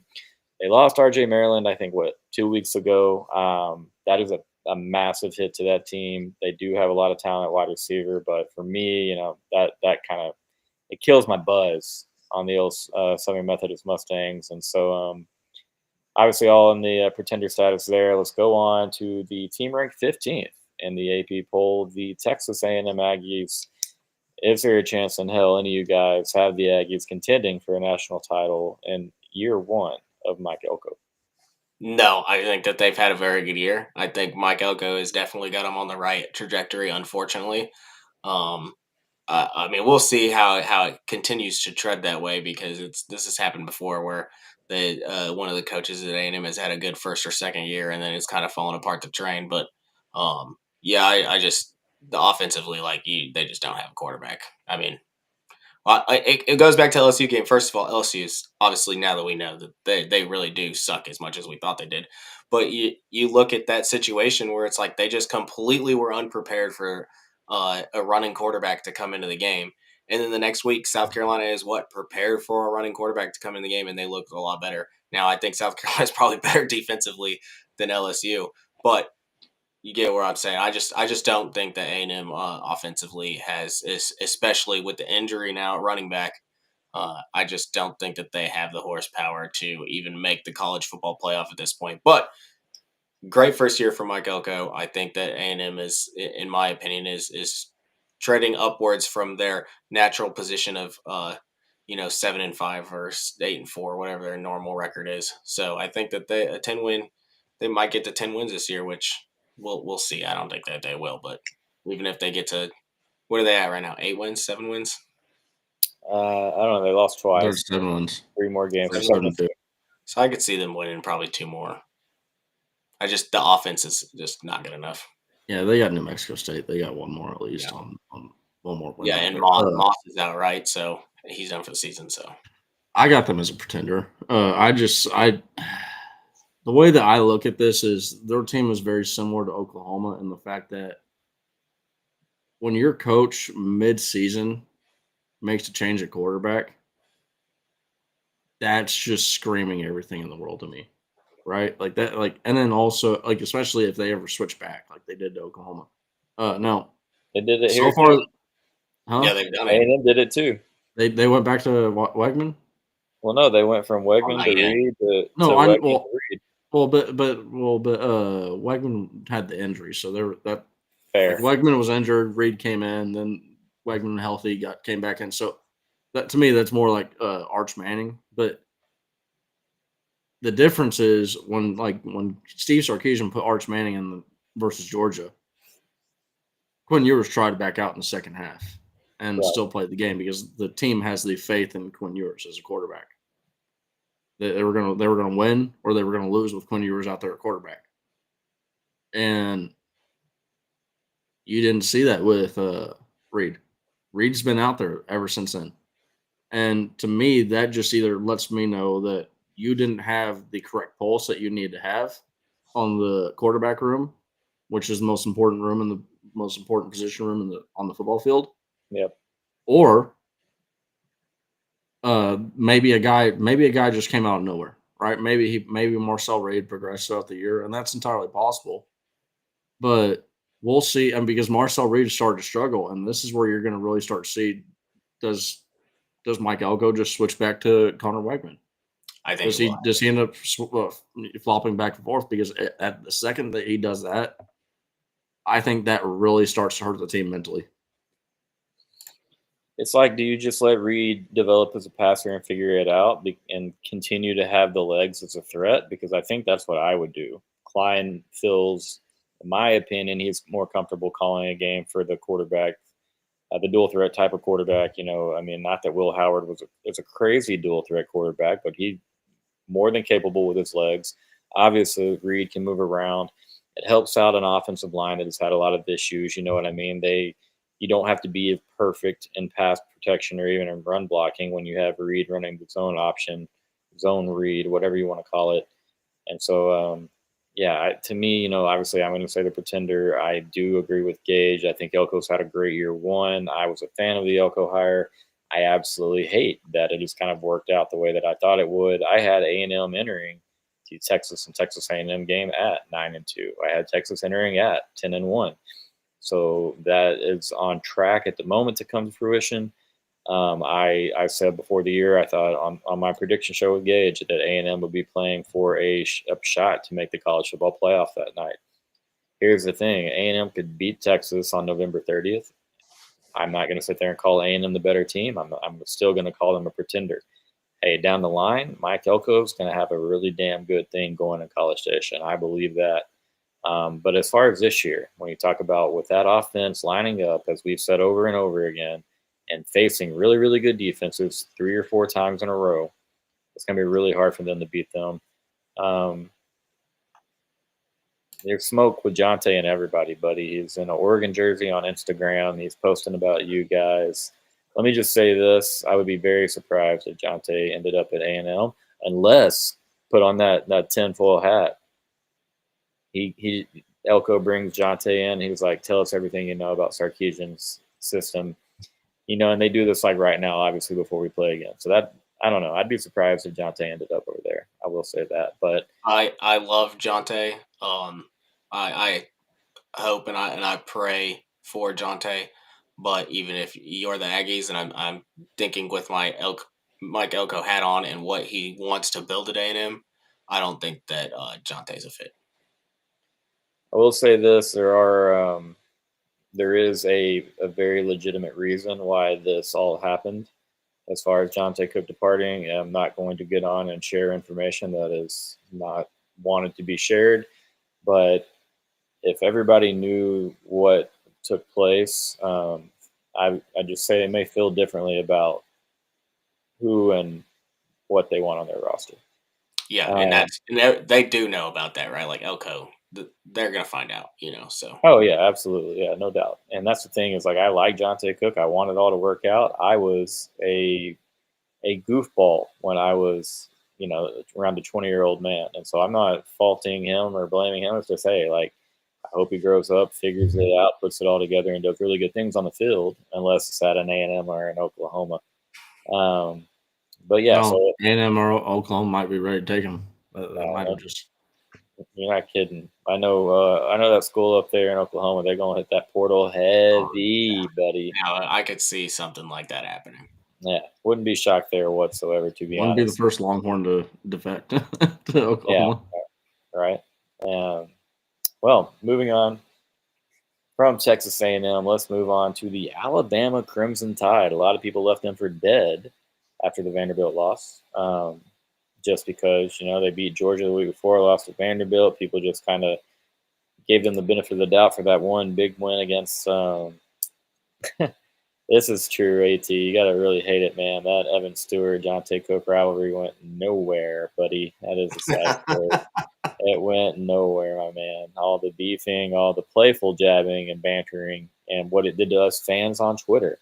Yeah, I know you hate to see it, but I do love that Evan Stewart is balling out. But yeah, Alabama Crimson Tide, contender, pretender. What are you thinking there on Coach Kalen DeBoer's guys?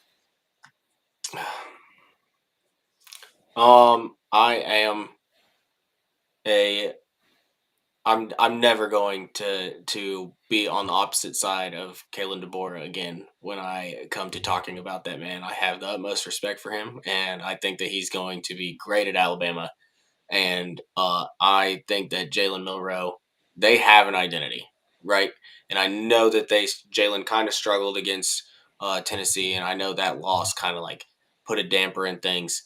But they came back and they really showed who they can be against LSU, even though again LSU's fraudulent. I think I've been saying that since the beginning. I'm not a big LSU guy, but I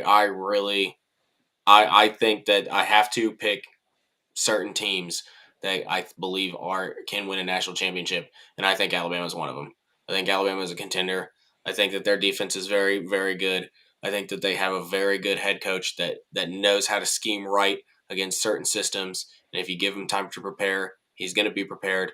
And I think they have an identity in Jalen Milroe. I think they've got a great wide receiver in Ryan Williams. I think that they've got I think they've got the cojones to go out and win 3 or 4 straight, and it might only be 3 straight because they're still in this race for the SEC championship, and they're starting to look better. They're starting to look good at the right time. So we'll see how they continue to look. But I'm going contender for Alabama, and like I said, I also don't want the bad juju of going against Kalen DeBoer, so I'm going to stay away from that. I'll say my only. I didn't get a chance to put the comment in on a Evan Stewart Jonte Smith rivalry. It'd be hilarious if they end up on the same team. Oh yeah. Which could actually end up happening. Which is Well, think about the presence that they're trying to set in DFW as far as recruiting. That was my thinking. Oregon trying to get that foot even further in the door in DFW would take a Oh, Jonte. hey, Rashad Sample. Oh, they already got it. Yeah. Oh no, no doubt. You're more than right. They're like they got the master key to every door to every door in DFW. So that's just it is what it is. Now I may shock y'all with this one. I'm going to say Alabama's a pretender. I think, and it is close to me. It's really close. I just, from watching them in the big games, you know, I don't like. They play too close to the wire. If you know, like they lost to Tennessee. People didn't know it yet, but Vanderbilt, that was a big game. They lost that game at Vanderbilt. And then Georgia, they had Georgia on the ropes, and then they let Georgia come back. And to me, that was the problem: is letting Georgia come back in the game. A championship team, when you got a team on the ropes, you got to pound them out. And for them to have other losses elsewhere, I think that the cracks are showing to me, and they're telling me, hey, this is a team that it may look like a contender. You know, Jalen Milroe. Anytime you got Jalen Milroe, and obviously you got a chance to win a national championship, but I don't like, similar to a lot of teams in this. I doubt their ability to put it all together and go win 3 to 4 games in a row. And that's the other thing. They're going to have, for a team like Alabama, they have to win 4 games in a row. There's a chance that they get in the SEC championship, but it's very unlikely at this point. Or I wouldn't say very, but at this point, who the hell knows what's going to happen with all the 2 lost teams, Yeah. right? But you're talking about a dart throw at that point, a blind dart throw, like blindfold yourself, throw a dart, and whichever team it lands on, that's who makes it in the SEC championship. And unless you're one of those teams and you go out and you win, you upset whoever's the 1-loss team in the SEC championship, then you're going to have to play 4 games in a row after you just played the SEC championship and lost, and you're going to be drained. That's a 17-game season. Yep. No, you're right about that. And Alabama is doing very well in the tiebreaker department in the SEC with the wins over Georgia, the wins over LSU. Now Tennessee, that one, obviously they could lose that head-to-head, but who knows if it'll be a head-to-head. This is a great question, artistic. I am in the boat of this being the case. I think that if I think Texas so. has a Bijan Robinson and a Roshan Johnson in that Alamo Bowl in 2022, I think Texas handles Washington pretty easily, to be honest. They played pretty dang good defense in that game. Couple of big plays for Penix, and then one in the Washington run game, if I remember correctly. And then last year we lost the game because we fumbled twice and because we gave up a few big plays. It pigeonholed us into running into passing the football. Yeah, And and we were running the ball well, and like that's the crazy thing about that game was we were running the ball extremely well. And had we not like early in the first half, we just kept making false starts or penalties that would put us into third and long situations, and it just kept taking us out of the ability to run the football. And it was one of those things where it was like, man, like if we could just play this game back, like that felt a lot like the Georgia game, where it was like I was telling y'all after the last show that we did yesterday, like Georgia got their 1 out of 10 on us. That was Washington's 1 out of 10 on us. And like you look at what Penix was doing. That dude was he was hitting every. I mean, he could have hit a dime on with the nose of the football yeah, from how accurate he was throwing the ball that night. yeah, Penix was on it, man. And that's the thing is like woulda, coulda, shoulda, this and that. But at the same time, you have to look at the fact that there was no Bijan, no Roshan. You have to look at the fact that Texas was tied 21-21 in that second half, fumbled back-to-back drives. No Jonathan Brooks. No Jonathan Brooks. I mean, these things do matter. Now, in regard to Alabama, contender, pretender, I think we're very, very reactionary. Obviously, in this world, they just smoke the ever living heck out of LSU. So very easy to get on Bama. They could have lost to South Carolina. They did lose to Vanderbilt. They lost to a Tennessee team that sure, a lot of Bama fans thought they were the better team then at the time.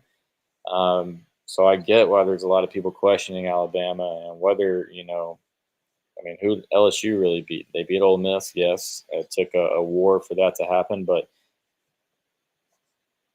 you can argue this one either way, in my opinion, but I'm rolling with the contender side. I'm trusting in Jalen Milroe.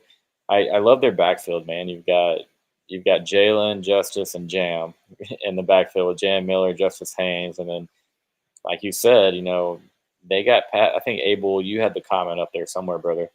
But they got pass happy, man. If you look at what they did to Georgia, they had a lot of different ways they were running the football. Had Jalen Milroe involved in doing so, and then you go to Alabama and he's throwing it around all the time. Now I know that we talked about this on the show. You can't just run Jalen Milroe nonstop all game, every game. You're gonna have to throw the ball. You're gonna have other guys run the ball. But yeah, it was really weird. The losses just a little bit too pass happy. Run that football. I know that's not what the board probably wants to do first. Just kind of get into that old Alabama joyless murder ball, style of play. But hey, I'm leaning contender on this one. I think Alabama's secondary has improved a little bit. Defense and the run game are still good, but I think it's fair to make a case either side for this because hey, they might not even be in the playoff. We don't know how it's going to shake out. Let me. Well, let's just assume they are guaranteed to make the playoff, right? Let me try and sway you back onto the pretender side. I'm Fair. not sure that you were ever on the pretender side. So what is it? There's 9 games been played so far. They lost to Tennessee. They lost to Vanderbilt. They had a close game to Georgia. They had a close game versus South Carolina. They could easily be sitting here with 4 losses. People are forgetting about a 5th game, and I was too for a little bit. That Southern Florida game was way too close. That Yep. was 13-14 in the 4th quarter, Yep. in the start of the 4th quarter. And the dirty little secret here is if Southern Florida was not completely outclassed with athletes, if they weren't outclassed in strength and conditioning, Alabama would be sitting here with 3 losses right now, Oh, you're right. with another loss early in the year. And that to me, it's just when you're talking about a team that out of 9 games, they've been deathly close in 5 of them. I just, man, I don't know. I like that. That's where I say, like, when you're talking about them going to go play against the Ohio States, the Texases, the Oregon, like you're like that's the other thing. You're talking about them having to go out there and beat an Oregon. Yeah. And I don't see that happening with this Alabama team. I just don't think they're able to go do that. Like I'm going to say right now, I only think that my list of contenders is probably going to be 2 to 4 teams. I mean, I'm only at 3 so far, but I will say I do have a couple left. Who did I have? I said. I think I said one contender so far. You Or no, said you said Indiana. Indiana. Yes. Yeah, Indiana, I believe, is the only one that I believe. Yeah, that's the only one. I'm trying to hold it very. Yeah, so I'll be at least 3. We've got 4 more. We can. I did skip over the 12th ranked Miami Hurricanes. I'll be at 3. I'll just say straight up, I have them in contender status. Sorry, pretender. Excuse me, pretender Oh, but status. woo! The way that they played, they scathed by multiple times. Could have lost to Duke. Could have lost to California. Could have lost to Virginia Tech. Credit to them. Credit to Cam Ward for finding ways to win those games. But at the end of the day, man, I just don't see very much in that defense, and it's a one-man show in Cam Ward. Restrepo's a good player. Don't get me wrong, but he's about to see some good defenses if he does get into the playoffs, and they're going to be the best defenses that he's seen all year, no doubt. And he might still play really, really well, but that defense just can't get it done. What do you guys say on Miami? There's Cam Ward getting it done. There's Cam Ward saving their season. Oh my God! I've been on the Miami train. I'm gonna jump off of it. Yeah, they're a pretender. Their defense is not very good. Their defense isn't very good. I don't think that their offense is going to be good enough to beat good defenses. I love Cam Ward, man, and I think I'm glad he went to Miami versus going somewhere like Ohio State, because I think the college football world would have been burned if he would have went somewhere like that. So, yeah, I like Cam Ward. I think it's awesome what he's doing. I wish that they were still undefeated. I've been rooting for him. Even through all the craziness and the referees and him making nutso throws down 12 points and going crazy, it's all been really fun, and Cam Ward's been awesome, but they're just not good enough. Yeah, I mean, look, it's one of those things where where we say, hey, if you put this quarterback on the other teams, and it's instant contenders. Yeah. But I mean, it's look, they should have 3 losses right now. It is what it is. I am far from one of these people that likes to say games are rigged, and it's almost to the point where it's like, dude, did the ACC actually make a phone call? Did they actually get in those headsets and say, hey, you better reverse this shit right now, right? We're trying to keep our playoff hopes alive and keep a team undefeated. It's just I don't know, man. And then you got Duke. I mean, and they almost came back, and they almost pulled off another win versus Georgia Tech, which would have been crazy. When you do that against Georgia Tech, teams like Cal, Virginia Tech, the bigger teams are going to, even if you make it in, these bigger monsters that are actual monsters that are going out there to try to win it. The Indianas of the world, they're going to go out there and they're going to beat you, right? Like that. Those are the teams that these disciplined teams that are actual contenders. They're not going to let you come back up. You're gonna get put down, and they're gonna hold you down for the rest of the game. Yep. No, that's well said. No, very, very well said. I mean, Cam Ward's been a blast to watch. Real fun. I'm sure we'll talk about him a little bit more when we get to the end. Remind us to do the little bit of a Heisman discussion, if you will. But once again, guys, if you're still out there watching with us, please throw a like on this video for these two gentlemen doing a great job as always. And hey, tell a friend, share the channel, tell a friend, hey, go check these guys out. It's been a lot of fun doing this whole thing in the last 3.5 months with you guys. So I really do appreciate all the support. Moving on, we got 3 teams left here. We've got the Penn State Nittany Lions sitting at number 4 in the AP poll. And this is where I tweeted out last week.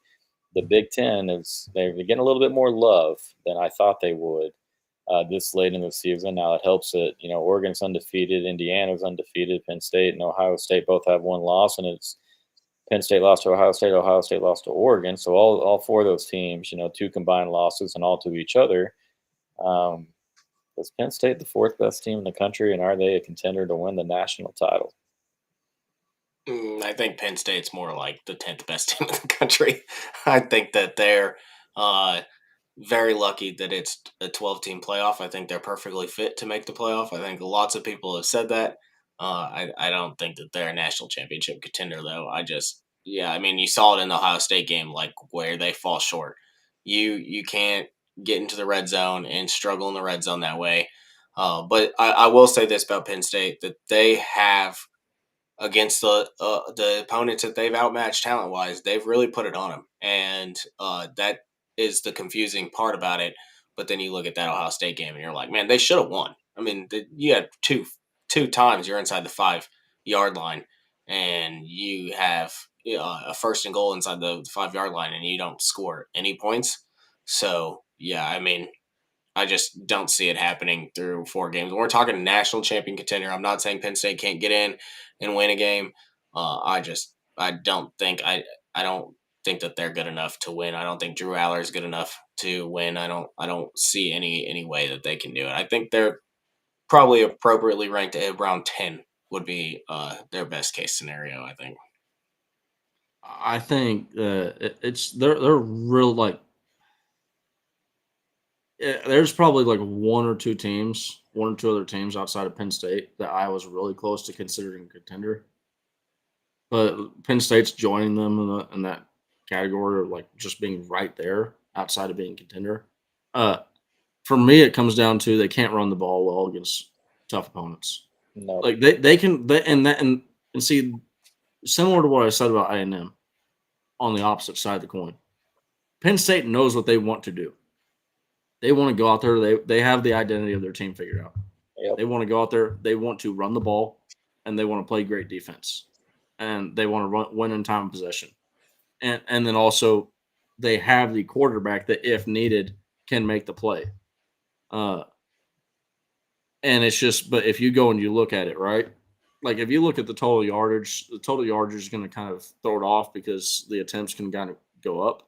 But if you look at the averages, the first game versus West Virginia, 5.29 average, 6.32 following it, 6.18, 5.43. Then you go to UCLA, which UCLA is playing some good ball at that point, 2.83. Then they play Southern Cal, 3.81, which Southern Cal is not a tough team to run on, really. So that was when cracks were starting to show. They bounced back a little bit versus Wisconsin with a 4.94 average. Then 3.75 versus Ohio State, and that's why they lost the game. They just could not, like to what Gage said, when they got into the short area in the red zone, they just could not get the ball. They couldn't get the job done. They couldn't get they couldn't move the ball into the end zone. You know what? It reminds me a lot of Texas last year. Reminds me a lot of the Texas offense, and even before we lost Jonathan Brooks, that was something that we couldn't do. We could not run the ball well in short space. And it's just it's honestly it's something that might like it's close to being a bugaboo for this Texas team. And I just last night I put a comment in Jeremy Hill's he does the Third and Longhorn podcast. Yep. So it's a great podcast, check it out. But I put a comment on one of his little snippets that he put online on Twitter, and I was saying, hey man, the missing piece from this team going out there and being the undeniable number one most unstoppable team is our ability to be able to go out there, line it up, and everybody in the stadium knows a run's coming, and for us to win that play. Right now, this Texas team can't do that. And it's very similar to Penn State, but Texas has other ways outside of running the ball to get the job done. True, man. No, very well said. It's kind of surprising they don't run the ball better because they've had so long to develop this identity, which most Big Tens have the same identity. But Katron Allen, Nicholas Singleton are two fantastic backs, man. They're really dang good. Mm-hmm. What's the tight end? Is it Tyler Warren? Dude, Tyler Warren, yeah, he's one of the top tight ends in the nation. Yeah, almost 60 catches. He has over 600 yards, which I feel like he had half of those in the USC game. Well, he led their team in rushing versus Ohio State. Tyler Warren. Tyler Warren had 3 carries for 47 yards. Drew Aller had 10 carries for 31 yards. And this is where you run to the problems. These amazing running backs that we were just talking about. Katron Allen, 12 rushes for 27 yards, 2.3 yards per carry. Nicholas Singleton, 6 carries for 15 yards, 2.5 yards per carry. It's just that's not going to get the job done, especially when you're talking about needing to be a contender. No. And you know what? To be able to be a contender, you're going to have to go do that. that's when you start looking at the wide receiver position, the scheme, and figuring out how do we attack down the field? How do we create room in the running game? Because it's not the backs. I mean, I can promise you that. I think you guys know that it's not the backs. It's you got to have these guys. You got to block up a few yards and then let them work. On these guys that are getting stopped before they can even get started. I mean, that's when it becomes really, really impossible. But yeah, Penn State, the biggest game they've had all year. Didn't score an offensive touchdown. Their biggest win on the season is an Illinois game in which they've scored 21 points. Illinois' biggest win this season is over a Kansas team, arguably. But hey, we're all out on Penn State as far as being a contender. I'm not trying to piss off any Nittany Lion fans. Once again, that is my granddad's alma mater. He is football alumni there. And I like the Nittany Lions. I do. I love the helmets, the uniforms, the whiteouts, and all the things that come with it. But One of the best uniforms in college football. yeah, Right up there with Texas. you're not winning a title, not this year, and maybe not ever under James Franklin, guys. It's getting to be pretty bad. Like, got to win a big game at some point. It's going to be apparent what program they're going to be under James Yeah. Franklin. There's going to be that program that's right there underneath the cusp. Yep. I want you to win a game. Right now, you're like Notre Dame to me. Like, go win a big game. Go beat somebody of substance. Let's get it done. Two teams left. We've got Oregon and Texas. We'll tackle Oregon first. Save the best for last. We'll do that. The Oregon Ducks, undefeated, number one team in the country, obvious playoff contenders, right? Yeah, I'm taking. I like Oregon. I'm picking them to be a contender. This is my third contender. I think that Oregon's defense is good. I think Oregon's offense is good. I think the one thing that does concern me a little bit about Oregon is their defense, but I think that it is good enough. And I like Dylan Gabriel. He's not a complete turnover machine. He doesn't turn the ball over very much. He makes all the right plays, and I like their coach over there too. So I like Dan Lanning. I think that Dan Lanning's he's my type of guy. I think that's the way I'll put it. He's my type of guy. So he's hardcore, and I think that the kids respond well to that up there. And so yeah, I'm taking Oregon as a contender. I think that they can get in and win 3 straight games. I think the one thing that concerns me about Oregon that I was flipping back and forth is if they are the number 1 seed, getting a 5 seed Alabama straight off the bat, or getting a 5 seed. I mean, that is kind of the way the bracket matches up is kind of weird. Well, no, they would get 8 or 9, right? So I don't know. It's tough. I have to look at it more. It's all based off of matchups for me with Oregon, but I'm gonna say that they're a contender. I think that everything I see shows that they're a contender. They're not really bad at anything. Yep.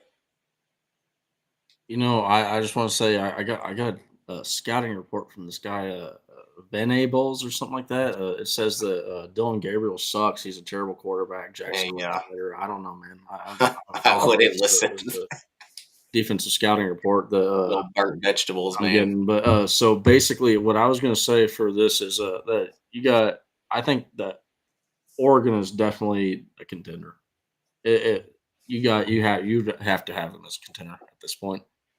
They've gone out there and they've not only held some pretty good teams down, but when they've been tested, they've come out and they've shown themselves to come out and come out on the right side. And this is exactly what good teams do when they get tested at time out. I will say, like, the Illinois win was probably one of the ones that, because Illinois was playing some very good football. I think they were undefeated at that point. Yeah. Illinois is And- playing well. And Oregon just went out there and squashed them like a bug. And it's like it was like, okay, yeah, this is like I love to talk smack about Dylan Gabriel last year. Dylan Gabriel, he's been, if you look at what are his stats? He's almost 3,000 yards already, 74%, 22 touchdowns to 5 interceptions. I mean, and the crazy thing is that Quinn Ewers, with missing a few games, isn't that far behind, which you would like 2 games ago, if you had said that to some Texas fans, they might have pulled out some guns at you and started shooting. But I'll just say, yeah, they got between Jordan James and Noah Whittington. They got 2 running backs that they can handle the load. They got a good defense. They're a well-rounded football team, and they got a really good coach that is like to what I said about Kurt Cignetti. This is a guy that's going to be able to get his guys to go out there and play. Right, like there's been that Deion Sanders thing last year. We're a program of substance. Like this is a guy that you want to run through a wall for. No doubt, dude. Very well said on Oregon. Both of you gentlemen. Dylan Gabriel is good enough to get it done, in my opinion. No, he's not the turnover merchant that we talked about earlier with a Carson Beck. Protects the football. The scheme is fun.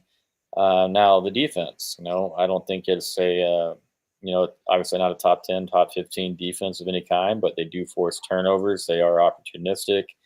And then offensively, for me, my question mark coming into the season is who stepped up at wide receiver and kind of took over. Or a lot of Oregon fans would said that they hoped and wanted it to be Tez Johnson because he had that potential. He's done so.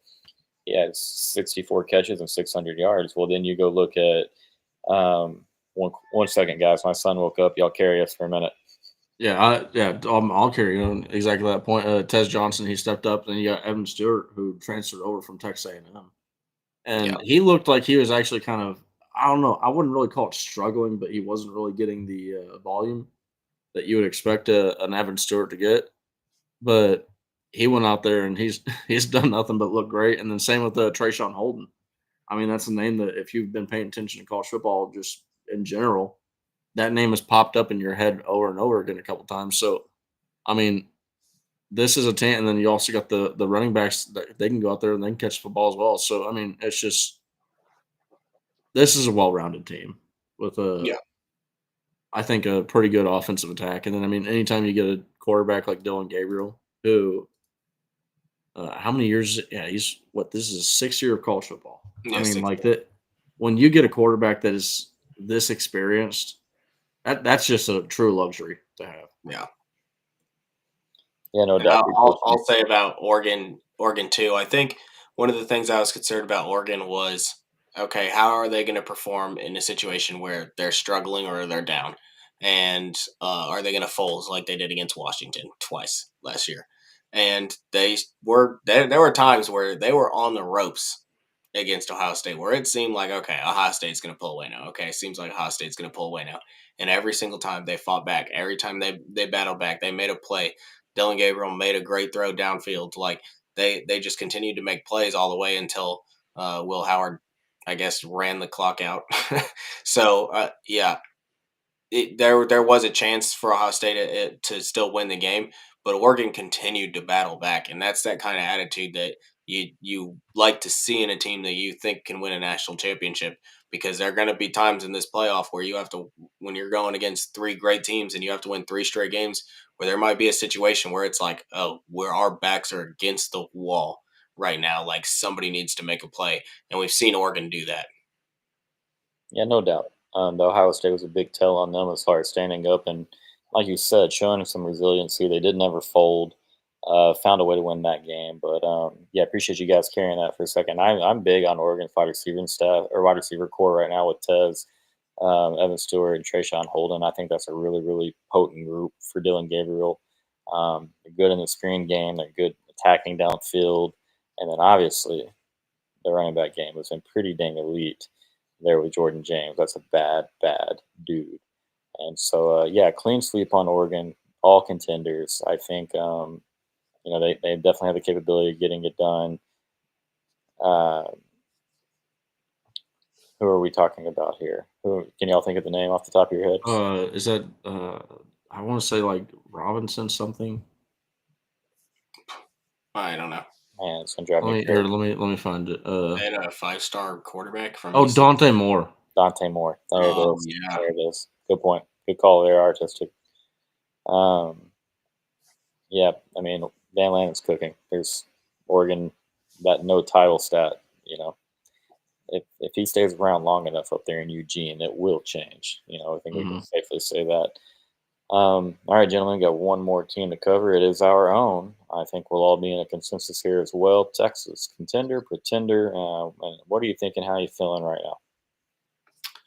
I've been, going back and forth on if I'm a homer or not the entire time, and I've been doing a complete deep dive into what could hold Texas back from winning a national championship. I think we've touched on a little bit their red zone offense. He's 79th in the country right now. The inability to run the ball in key moments. Now, I've got the other sides to this too, and I think obviously the special teams scares the living piss out of me. That at some point somebody's gonna have to make a field goal, somebody's gonna have to make a play. We can't have horrible punts now. Some of that was due to injury. The special teams is not good. It hasn't been good. I have yet to see any sort of turn for it to start being good. And at some point, I'm worried that that is going to bite this Texas team in the butt. Obviously, we've seen Quinn have his struggles. And I can't believe I'm about to do this, but unfortunately, I'm gonna label Texas as contender because I am a homer and I don't care what anybody thinks. Well, let me tell you. Let me kind of soften your. Well, homer I feelings. got a couple points. One, Jaden Blue is healthy. I think that is going to help us out a lot. I think Jaden Blue. I read this little thing that Jaden Blue has still been banged up during his previous games, and maybe that's why, along with the fumble issues, him being banged up is why he hasn't been getting as many touches up until last week. I think that he's looked good in the opportunities that he's gotten, and he's gotten more touches. And I think that Jaden Blue is going to be the guy that really helps us push us over the edge in the red zone and in the running game. I think that Sark's going to find creative ways to get him the ball, whether it's in the short passing game to supplement for the lack of run game, or Jaden Blue is going to help us in the run game. And I think that's going to help us in the red zone too. Also, I believe in Quinn Ewers. I know that it's Florida, and everybody's going to say, well, it's just Florida. That's what they're going to say anyway. But I think I wish we were doing this show next week because I think we're going to find out a lot about Texas on Saturday. But I believe in Quinn, and I think that he has his swagger back. I saw a little bit of the swagger. Like, you can see it in Quinn's eyes. Like, I don't think that people understand. Like, when you watch Quinn, we've watched Quinn grow up. As Texas fans, we've watched him grow up, and you can see it in his eyes when he has that swagger versus when Yeah, he I doesn't. mean, yeah, I And saw he it. had it. I saw it And versus Vanderbilt. when he gets hot, Quinn gets hot. And you don't hear Sark say, I think this team's about to go on a heater if he doesn't really believe that. And so I'm a believer in Texas, man. I think this is a team that can win a national championship. And I was trying to find something to make me not a homer, and no, I'm not going to do it. I'm going Texas as a contender. I would never do that. So yeah. I mean, I don't know how you'd be a homer. I mean, because if you like, no, I mean, I'm being No, being I dead agree with serious. you. Because here's the deal, if you're wanting to point out the red zone issues for Texas, what's the team that we just talked about? Oregon. Yeah. Texas is 20. When you're talking about the ability to put the ball in the end zone, Yes. not kick a field goal, but I mean, even kick a field goal, it's Not still red zone smaller, percentage, but yeah. well, yeah, no, it's still red zone percentage. The ability to score a touchdown in the red zone. Yes. Texas is 72.09. Oregon is 2 spots better at 72.73. Yeah. They're also Oregon's pretty down there as far as pretty similar to Texas. Texas is 80th in the country, 83.72. Oregon, they're not that far down there, but it's not that far away ahead of Texas as far as like the number goes. It's 88.64. So it's not like it's like light years ahead of them. So that's why like if it was hinging on that, then I don't know how you could like say, hey, we're close to being homer. But Right. I don't know. was Like like I've almost seen this from Quinn since the Vanderbilt game. I think that like we were talking about after the Vanderbilt game, people were just overreacting to some balls that got tipped at the line of scrimmage from to some defensive linemen. It is what it is. I got Texas as a contender. I've been saying it all year long. This Texas defense is this is one of the best defenses that you will ever get to see as a Texas Longhorn fan. Yeah. This defense is playing at the level of it's still possible they can actually go out there and finish as the best defense since the year 2000 in a lot of different in a few statistical categories. So this is a team that is just they're playing extremely confident, especially on the defensive side. They've had some running issues. The one thing that I really don't like is that and I think you just saw it with Troy Weisner. Is this issue of benching running backs and swapping running backs? Like after I'm gonna have to look and see how many snaps Troy Weisner had. Yeah. After that bad rush that he had, I don't know how many carries he had after that point, but he only had 4 carries all game long. This is the first game since Mississippi State that Jaden Blue has out-carried Trey Wisner in. And Jaden Blue has always been getting Jaden Blue is a guy that he's always going to be getting these targets. Like, this is a guy that for preseason I was saying he's going to go out there and he's going to break Eric Metcalf's record. I'm not sure that he's going to get to the 45 reception mark, but he's going to have the targets that are going to get him in the area to do that. But this is just, I mean, like, I really want Texas to be that team that can go out there and smash a team, play smash mouth football. Because, like I was saying when I was talking about replying to Jeremy Hills earlier, I think that's the one missing part from this team being like one of the best teams that you've ever seen, just as a whole. But I think that this is a contender team. Quinn Ewers, like Gage is saying, he's playing more confident now. He's got that killer instinct that you need in a quarterback, I think. And if for some reason Quinn Ewers gets injured, Texas has one of the biggest royalties that you could ever have. And that is being able to throw out a quarterback that can win a national championship as a second string quarterback. And then you pair that with the offensive line that their run blocking isn't necessarily there, but their pass blocking is amazing. This is a team that everything bodes well for this team to go out there and pass the ball really well. And they can run the ball well enough or kind of mimic the run game enough to where I'm not going to put them in pretender status. I mean, you can't call them a pretender right now, considering they made the playoffs last year, return Quinn Ewers, almost the entire offensive line. Now, skill position talent obviously changed a lot. A lot of us coming into the season were curious as to how it would look. But the most important thing right now, and you both touched on it, is Quinn is confident at the moment. Quinn is healthy at the moment. Abel, I think you're exactly right. We talked about it on this channel several times.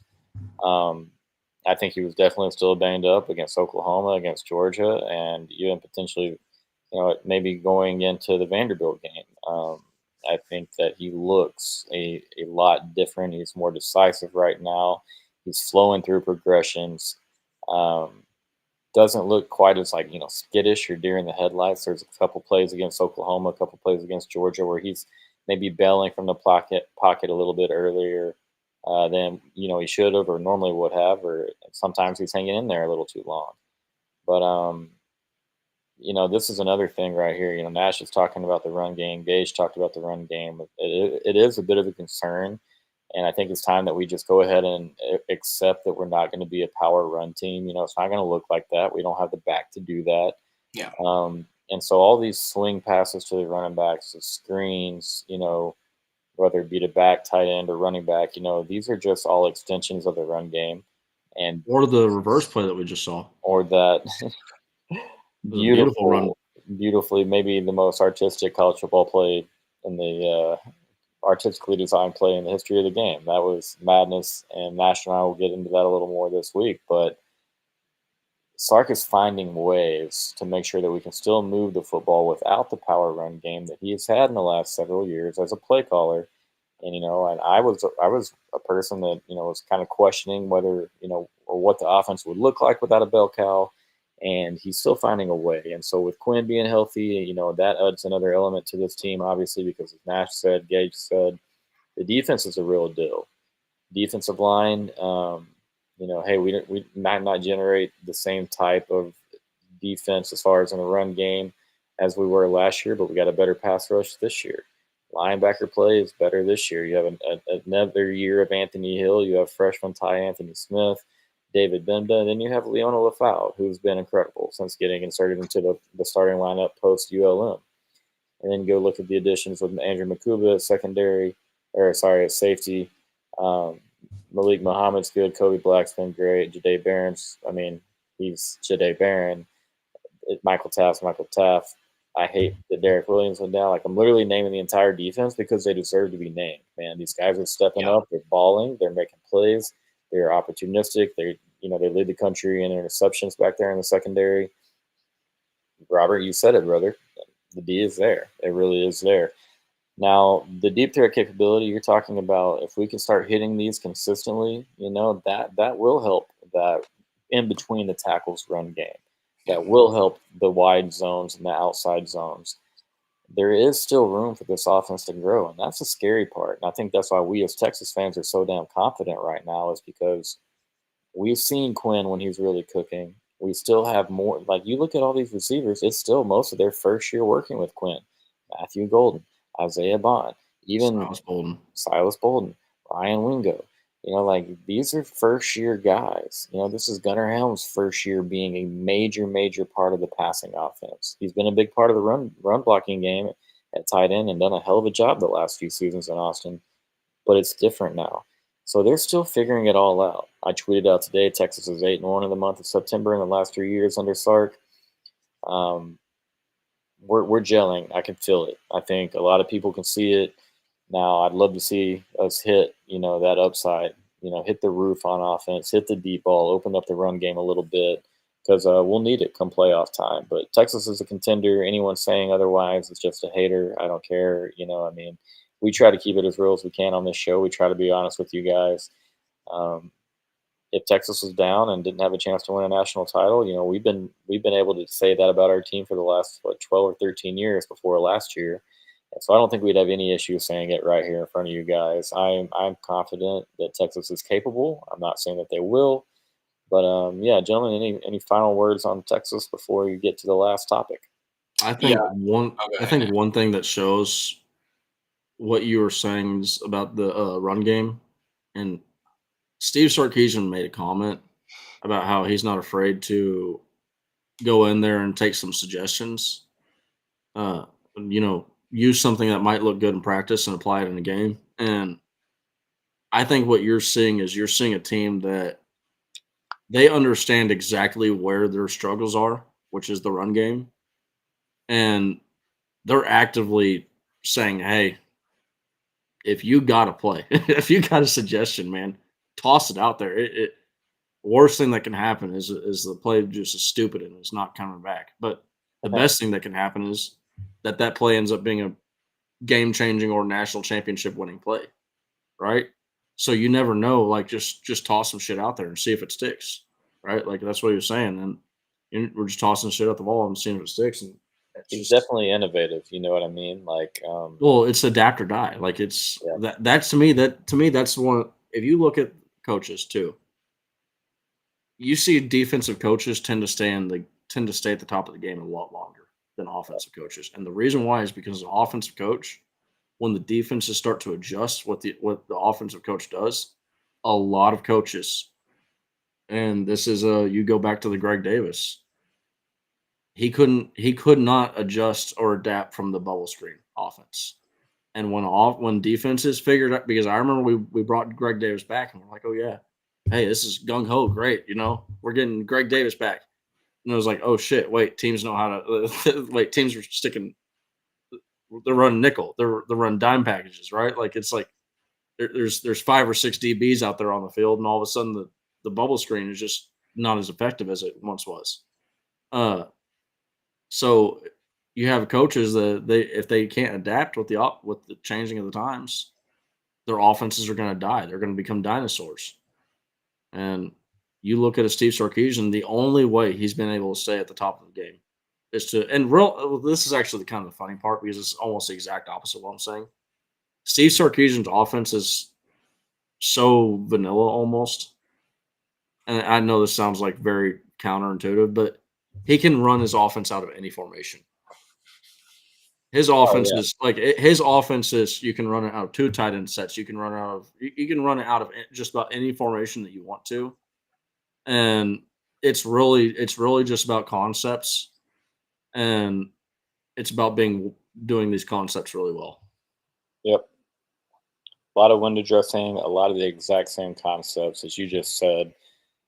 Gage, what'd you have before we move on from Texas, buddy? Yeah, just on the deep threat thing. When we obviously it wasn't too big of a problem before Quinn got hurt, and then after that, our big deep threat guy is Isaiah Bond, and he was banged up.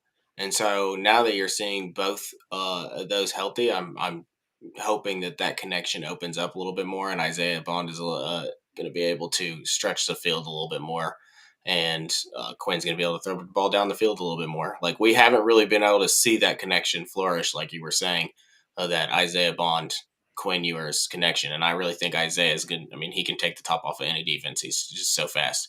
So I think that'll help, right? That both of them being healthy and then the offense and getting connected. And then, yes, same way with the. I just wanted to say, like, when I was going to talk about the Jaden Blue thing, shout out Craig Way. He tweeted, this is a tweet that I saw, was that Sark said when he's healthy, um, that he's at his best. And so I don't know what that's leaning into. I'm not saying Jaden has not been healthy the entire time, but not at his healthiest is what I am saying. And so at his healthiest now, I think that's going to help out a ton. And I don't know if it's going to be inside the tackles, but I mean, we've seen, I mean, Nesh, you posted it on Twitter, like that dude in open space, like good luck. Even the best tacklers in the country aren't going to be able to get him. That's one of the things that annoyed me. Well, I mean, I understand. Like, I do kind of agree with Steve Sarkisian's like the philosophy, but I think that if you're going to stick with that philosophy, when the guy fumbles 2 times, you still stand by the guy. Yeah. And the problem is that and this is why I was shaking my head earlier. Steve Sarkisian, he's going. It doesn't matter what happens. He's going to have a running back 1, a running back 2, and a running back 3. Yeah. And the percentage of those carries is going to almost be split up the exact same every single season. Yeah. It doesn't matter. And and where people can look at it and go, well, if you look at their carries are almost split down the middle. It's almost dead even. And it's like, well, yeah, but if you go and you look at when they were running back 1, running back 2, those splits are the exact same. It's just they came in different spots. So I wish that I doubt. And here's the one thing, I've applauded Steve Sarkisian so many times for being transparent, and it doesn't feel like we're being lied to. Like Tom Herman up there, like I actually stopped watching press conferences with Tom Herman because it felt like we were just being shoveled shit every single time. And I was like, I'm not learning anything that needs to tell me about what I need to learn about this team from watching Tom Herman go up there and speak. But Steve Sarkisian, I get a little bit different. I saw that. That's what I was laughing at earlier. What is that, Jonte? Yeah, he 1 hour ago. He's a troll, dude. New profile pic. Yeah, he's look. I don't know what you were talking about earlier, but I do know I said this like off camera before, and I'll go ahead and say it now on camera. It's unfortunate. I know people they're gonna get upset about this maybe, but the reality is there was either one of 2 circumstances that happened. He either got kicked off the team and said you are no longer allowed to be here, or he quit the team. Either of those is an issue, a major issue. If you got kicked off and you're no longer allowed on a team, that a guy like Steve Sarkisian, who probably understands the value of a second chance more than anybody. And so if he's not, just it's one of those things, right? Where if he's kicking you off the team, what happened? What'd you do? And I'm not saying you got kicked off. I have no idea. These guys might. I have no clue. If he left the team on his own, if it was a matter of, hey, I'm not getting enough run and I want to get out and I want to get in the transfer portal and find a home as soon as possible, then it is what it is. He quit on the team. And to me, that's just a major, that either one of those things is a major issue. There's no way from running from it. And it's just one of those uncomfortable things that I don't think it has to be said. But at the same time, I do kind of think there is it does no good running away from it and ignoring it. I really well said there. And once again, like, I am a fan of Jonte Cook. I'm a massive fan. Yeah, of course you can. Yeah, absolutely. And I don't just because like we're saying, like, because either he A, quit on the team, or B, was kicked off the team, it doesn't mean that we're not rooting for him to figure it out. It's okay to call the situation what it is, and there's multiple ways to handle these types of situations where you're buried on the depth chart, or you're in the doghouse because you failed when you had an opportunity. And I'm going to give you two players, okay? And obviously, we're talking about Jonte Cook as one. Drop touchdown against Mississippi State, and it seems like this all kind of unraveled from there. And obviously, his snap counts went way down, and following the non-conference games, and so, and now here we are, a few weeks later, just over a month later, and he's not a member of the football program anymore. We're 6 weeks away from that Mississippi State game. Not a member of the football program anymore. We'll go back a week before the Mississippi State game. Who had issues that week? Y'all remember? Sider Mitchell on the sidelines, threw a fit, had to be escorted to the locker room. Who just probably had their best game as a Texas Longhorn so far. Now, yes, it's in very limited snaps because he's still not in the full rotation or the traditional rotation on the defensive line. But Sider, it seems to me that he put his head down, he busted his butt, listened to his coaches, did the things necessary. And maybe Jonte did that too. But from the language from the press conference, when you're saying that his departure is mutual, it doesn't really imply that that is what Jonte did. And once again, not knocking the guy. It is a situation that we're obviously going to talk about, and there's a lot of smoke with him right now. He's doing a lot of things to garner attention, I believe.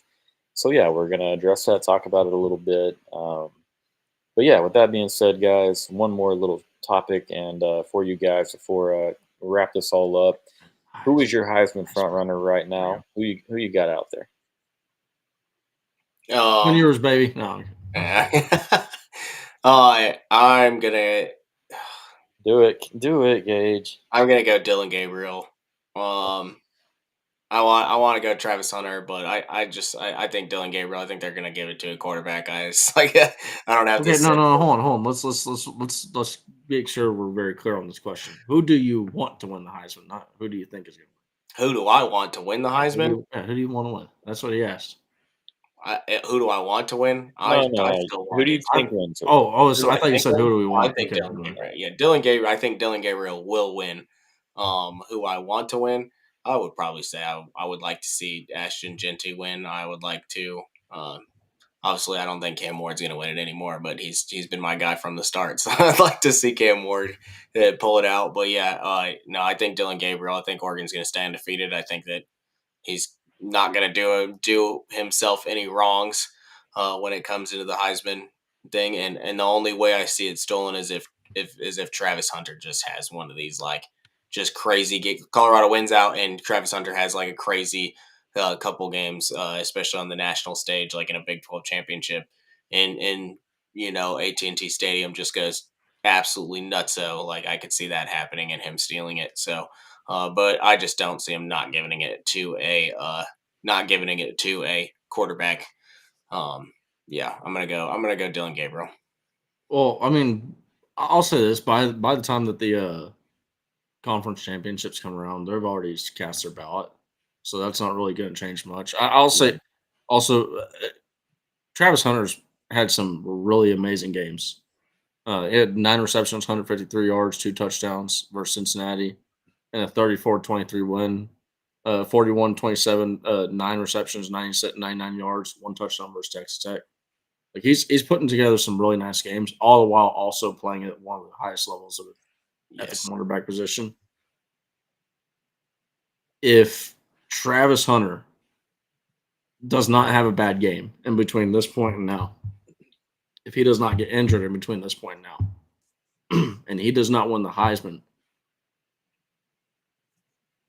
I think the Heisman Award is in a spot where they have a chance to either really lose people's attention or capture and restore faith in what the Heisman Award is supposed to be about. The Heisman Award is supposed to be about rewarding the best player in college football. And when you got a guy when I'm thinking about Travis Hunter, there are very few players that are as dominant as he is on both sides of the football. People put this in perspective. People like to talk about Des Howard and Charles Woodson. They did not. They dabbled on the other side of the football. They played one position extremely well, and they dabbled on the other side. Travis Hunter is doing both at an elite level. That if he were to focus on one or the other, he could focus on either or, and he would be a number one draft pick, or not number one, but he would be a first round draft pick on either. If he wanted to sit there and be a wide receiver, he'd be a first round wide receiver. If he wanted to sit there and focus on being a defensive back, he'd be a first round defensive back. Yep. When I think about the level of dominance from Travis Hunter, Tommy Novus, I think of guys like that. Guys like that, because when you're thinking about Travis Hunter, this is one of the things that people need to really put in perspective. He is almost out there on every single snap. Like, he is playing Iron Man level snaps. And then he's also going out there playing offense. What he is doing right now is just, it's rare. We're never. I'm confident in saying that this is like a fucking eclipse. You're never going to see this shit again, right? So go out there and watch this generational talent that's been. I don't know what this centurial or whatever however you would say for century. Like, this is a level of talent that just does not come along often. Like, this is like getting to watch Bo Jackson.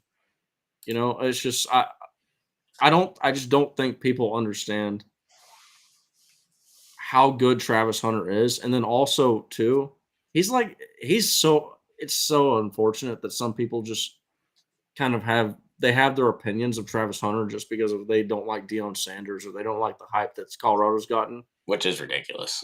It is ridiculous, but even more so because Travis Hunter is probably one of the nicest and most well-behaved kids you will ever run into. Yes. Yep. And he's also one of the most mature kids. Like, this is a guy that coming in to Colorado, he was asked why he doesn't wear chains or buy necklaces and all that stuff. And he's like, because it doesn't return you money. You know, it's incredible self-awareness. Yes. And then also he's himself. Like, you know, he's out there, he's streaming video games, and he's out there, he's dressed in like the lion pajama or whatever, the giraffe pajamas, right? Like, he's out there, he's being himself, he's being Travis Hunter. You love to see it. If he doesn't win the Heisman Award, there's a massive issue. And I think people were upset when Baker Mayfield won the award because it's supposed to stand for excellence and it's supposed to stand for character. And that was literally after Baker Mayfield had just grabbed his nuts to Kansas fans, right? Like, yeah. Like, this was like, it was one of these things where that cracks started to show. There's been too many quarterbacks that have been getting the award when there's been really good, like, running backs, wide receivers that have been passed up on. I think if the Heisman Award, if they don't, because ever since 2020, the viewership's kind of fallen off anyways, especially with them, you know, they don't hold the event like it used to be. It used to be a big event, and now it's gone on. It's a shame what they've done to the award ceremonies for college football. Because it used to be a big event, a big gala type thing and it's people beyond the Heisman Awards. I know I've gone on way too long on this, but like, you get the Thorpe Award winners, right? You get the Thorpe Award winners. You get all these other guys that normally don't get any recognition. They get a chance to go up in New York. They get a chance to shake hands with people that maybe shaking a hand with somebody offers them a job later on. These are guys that are getting millions of dollars in NIL, so I'm not really trying to complain that much about it. But it's just it's a shame that they've taken away that experience and at the benefit of just saving a few dollars. But if Travis Hunter doesn't win the award, you're going to have guys like Joel Klatt, guys like Reggie Bush, guys like Matt Leinart arguing about, oh shit. Uh-oh. Well, I'll say this real quick, just so if Nash has convinced me. It might be the only time he will ever convince me, but he has convinced me. I'm changing. I'm going to Travis Hunter. No, I like it, man. And my thing in agreeing with Nash, I think he nailed it. I think that too many times we were giving the award to the best player on the best team. Yeah. It was given to Alabama running backs, Alabama quarterbacks. Now, I'm not saying those guys didn't deserve it, don't get me wrong, but this year is a prime example of this. We have Dylan Gabriel, who's been fantastic, but we have an anomaly in Travis Hunter. We have a unicorn in Travis Hunter. And like Nash said, he's not just dabbling around offensively. He's out there with 69 catches, 856 yards, number good for 11th highest yardage total in college football. Dominating. All while going out there and locking up wide receivers, while making big-time pass deflections. He's got a couple of picks as well. He is beyond special. Incredibly humble kid, too, at the same time. Kills it in this whole space in the podcast world. I'm not knocking Dylan for not being more of like a public, media-related type of player or anything like that. He's obviously laser-focused on getting things done with the Ducks. But Travis is different, man. Like, it's a special talent. It's special to watch. You don't see people like this, not very often. And like Mash said, for me, if Travis does not have, a dud of a game or a bad game, if Colorado makes the playoffs, I'm guaranteeing that Travis Hunter wins the Heisman. I'm guaranteeing it. And I think that's the right choice. I think that's what he deserves. Now there's a few games to go before he gets there. But if you look at who Colorado has, he's going to have success. And not just on the defensive side. He will kill it offensively too, as much as they want to push him, And so Colorado's set up to go on a run there. I think that university is going to benefit dramatically from this because for me, if it was my vote, which, maybe one day, my Heisman vote would go to Travis Hunter, and I wouldn't think twice about it, to be honest with you. He is fantastic, and I promise this has nothing to do with the fact that Dylan Gabriel beat us last year. It's nothing like that. I just think Travis is that dude. Well said by you, Nash, on all of that, brother.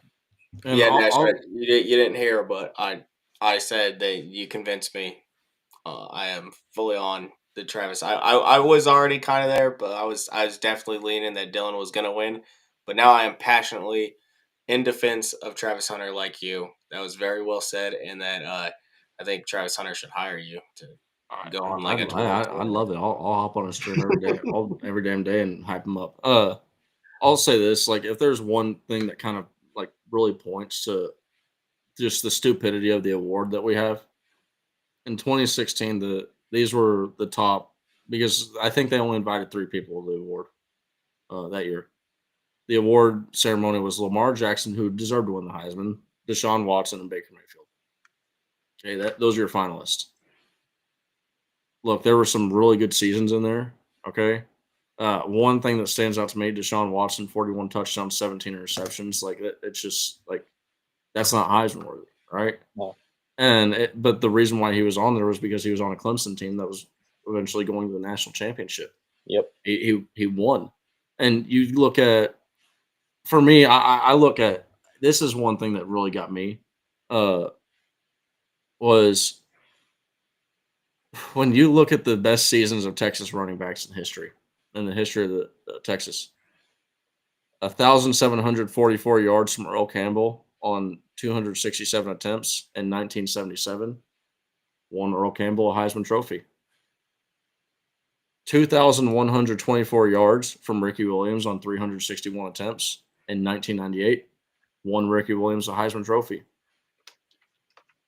2,028 yards from Deontay Foreman on 323 attempts, which I think he had a higher yards per average in both those seasons. Doesn't even get an invite. He got not even doesn't even get an invite. He was 8th in the Heisman voting. Why? If he was on a 1-loss or 0-loss Texas team, he's in New York. Yeah, he probably wins the Heisman. Probably wins the Heisman because everybody's sitting there saying the same thing that I did. He just had a season that just stood toe-to-toe with Earl Campbell and Ricky Williams. And when people say that out loud with their mouth, right, and they go, "Oh, hey, by the way, Oh yeah, yards per attempt, he had that too. Oh yeah, touchdowns, he had that too. Oh yeah, he was the entire team, right? Like if we had a legit defense that year, uh, honestly, maybe even if we have a full year of not playing with Vance Bedford as a defensive coordinator, maybe it goes different. I wish Charlie Strong had become a defensive coordinator sooner. Maybe not because then we wouldn't be in the situation we're in now. But the whole point of that thing was to say that when you got a guy like Deontay Foreman who's having a fantastic season that is possibly the best, if not one of it's top 3 in Texas history for running seasons from a running back. Right. And for that to finish 8th in Heisman voting, when it's better than Earl Campbell, it's better. It's almost better. It's what are we talking about? Like it's 98 yards less than Ricky Williams. Yeah. Same yards per attempt, both 6.3 yards per attempt. It's just it's ridiculous to me that didn't even crack the top 5, the top 5 of players. So it's one of those things where the awards, the Heisman Award is broken right now, and they have a chance to restore faith in it. And it would be nice, even if even if Colorado does lose a game, but Travis Hunter's playing well, that he goes out there and wins it because that would start to restore faith in this. Yep. I'm with you there, man. I think that this is a big decision, like honestly, because like what's Paying attention to postseason awards is at stake. Yeah. Like giving a shit Yeah. is at stake. Yeah, no, I'm not gonna lie to you, man. The Heisman, that was lost to me as a every year watcher, a fan of the whole ceremony and whatnot. You just check Twitter now. Yeah, honestly, yeah. And I wait for the ESPN notification. Most times you already know who's going to win it, and a lot of times it's not the guy that I personally feel is the most deserving. And now, once again, they're all deserving. They're all in New York for a reason, but I do think that as the way things are trending, I feel good about Travis Hunter's chances. And but yeah, with that being said, guys, I appreciate y'all watching. Gage, thank you. Nash, thank you taking the time to do this. We went through all the teams, over 2.5 hours with you guys now. So yeah, please, if you haven't already, throw a like on the video, subscribe to the channel, turn the notifications on, all the easy fun stuff. You can do all that in 5 seconds, and it costs you nothing but 5 seconds. So, gentlemen, any parting words before we let you out of here? One last shot at the Heisman Trophy. Baker Mayfield, that year that he won. I'm looking at it just now. That was the Rashad Penny year. Oh yeah, you're right. And Bryce Love, who had 2,118 yards, 8.1 yards per carry, 19 touchdowns. Rashad Penny didn't even get an invite, 2,248 yards, 7.8 yards per touchdown, 23 touchdowns. It's just what are we talking about here? Yeah. But hey, let's put a guy in who's grabbing his nuts on live TV. Oh man. Well, yeah. No, we'll see what the Heisman Trophy. We'll see what they do here in less than a month. Big decision coming up. I'm very curious to see how it plays out. Robert, appreciate all the activity in the chat tonight. Anybody else still listening? If you're in the chat, Abel out there a lot. You guys, thanks a lot. Y'all make the show what it is by being here and keeping us going. Knowing that we're at least talking to a person or two out there helps a lot. And so thank you for being out here. We'll be back tomorrow night with a show. Wednesday we have a Texas offensive line players' parents coming on. I think that'll be mid-afternoon. I have not confirmed time for that, but yeah, these two gentlemen will be back on for the pregame show, the Texas Arkansas pregame show on Friday, and maybe before then, who knows? But we'll catch you later. Thanks for being here, and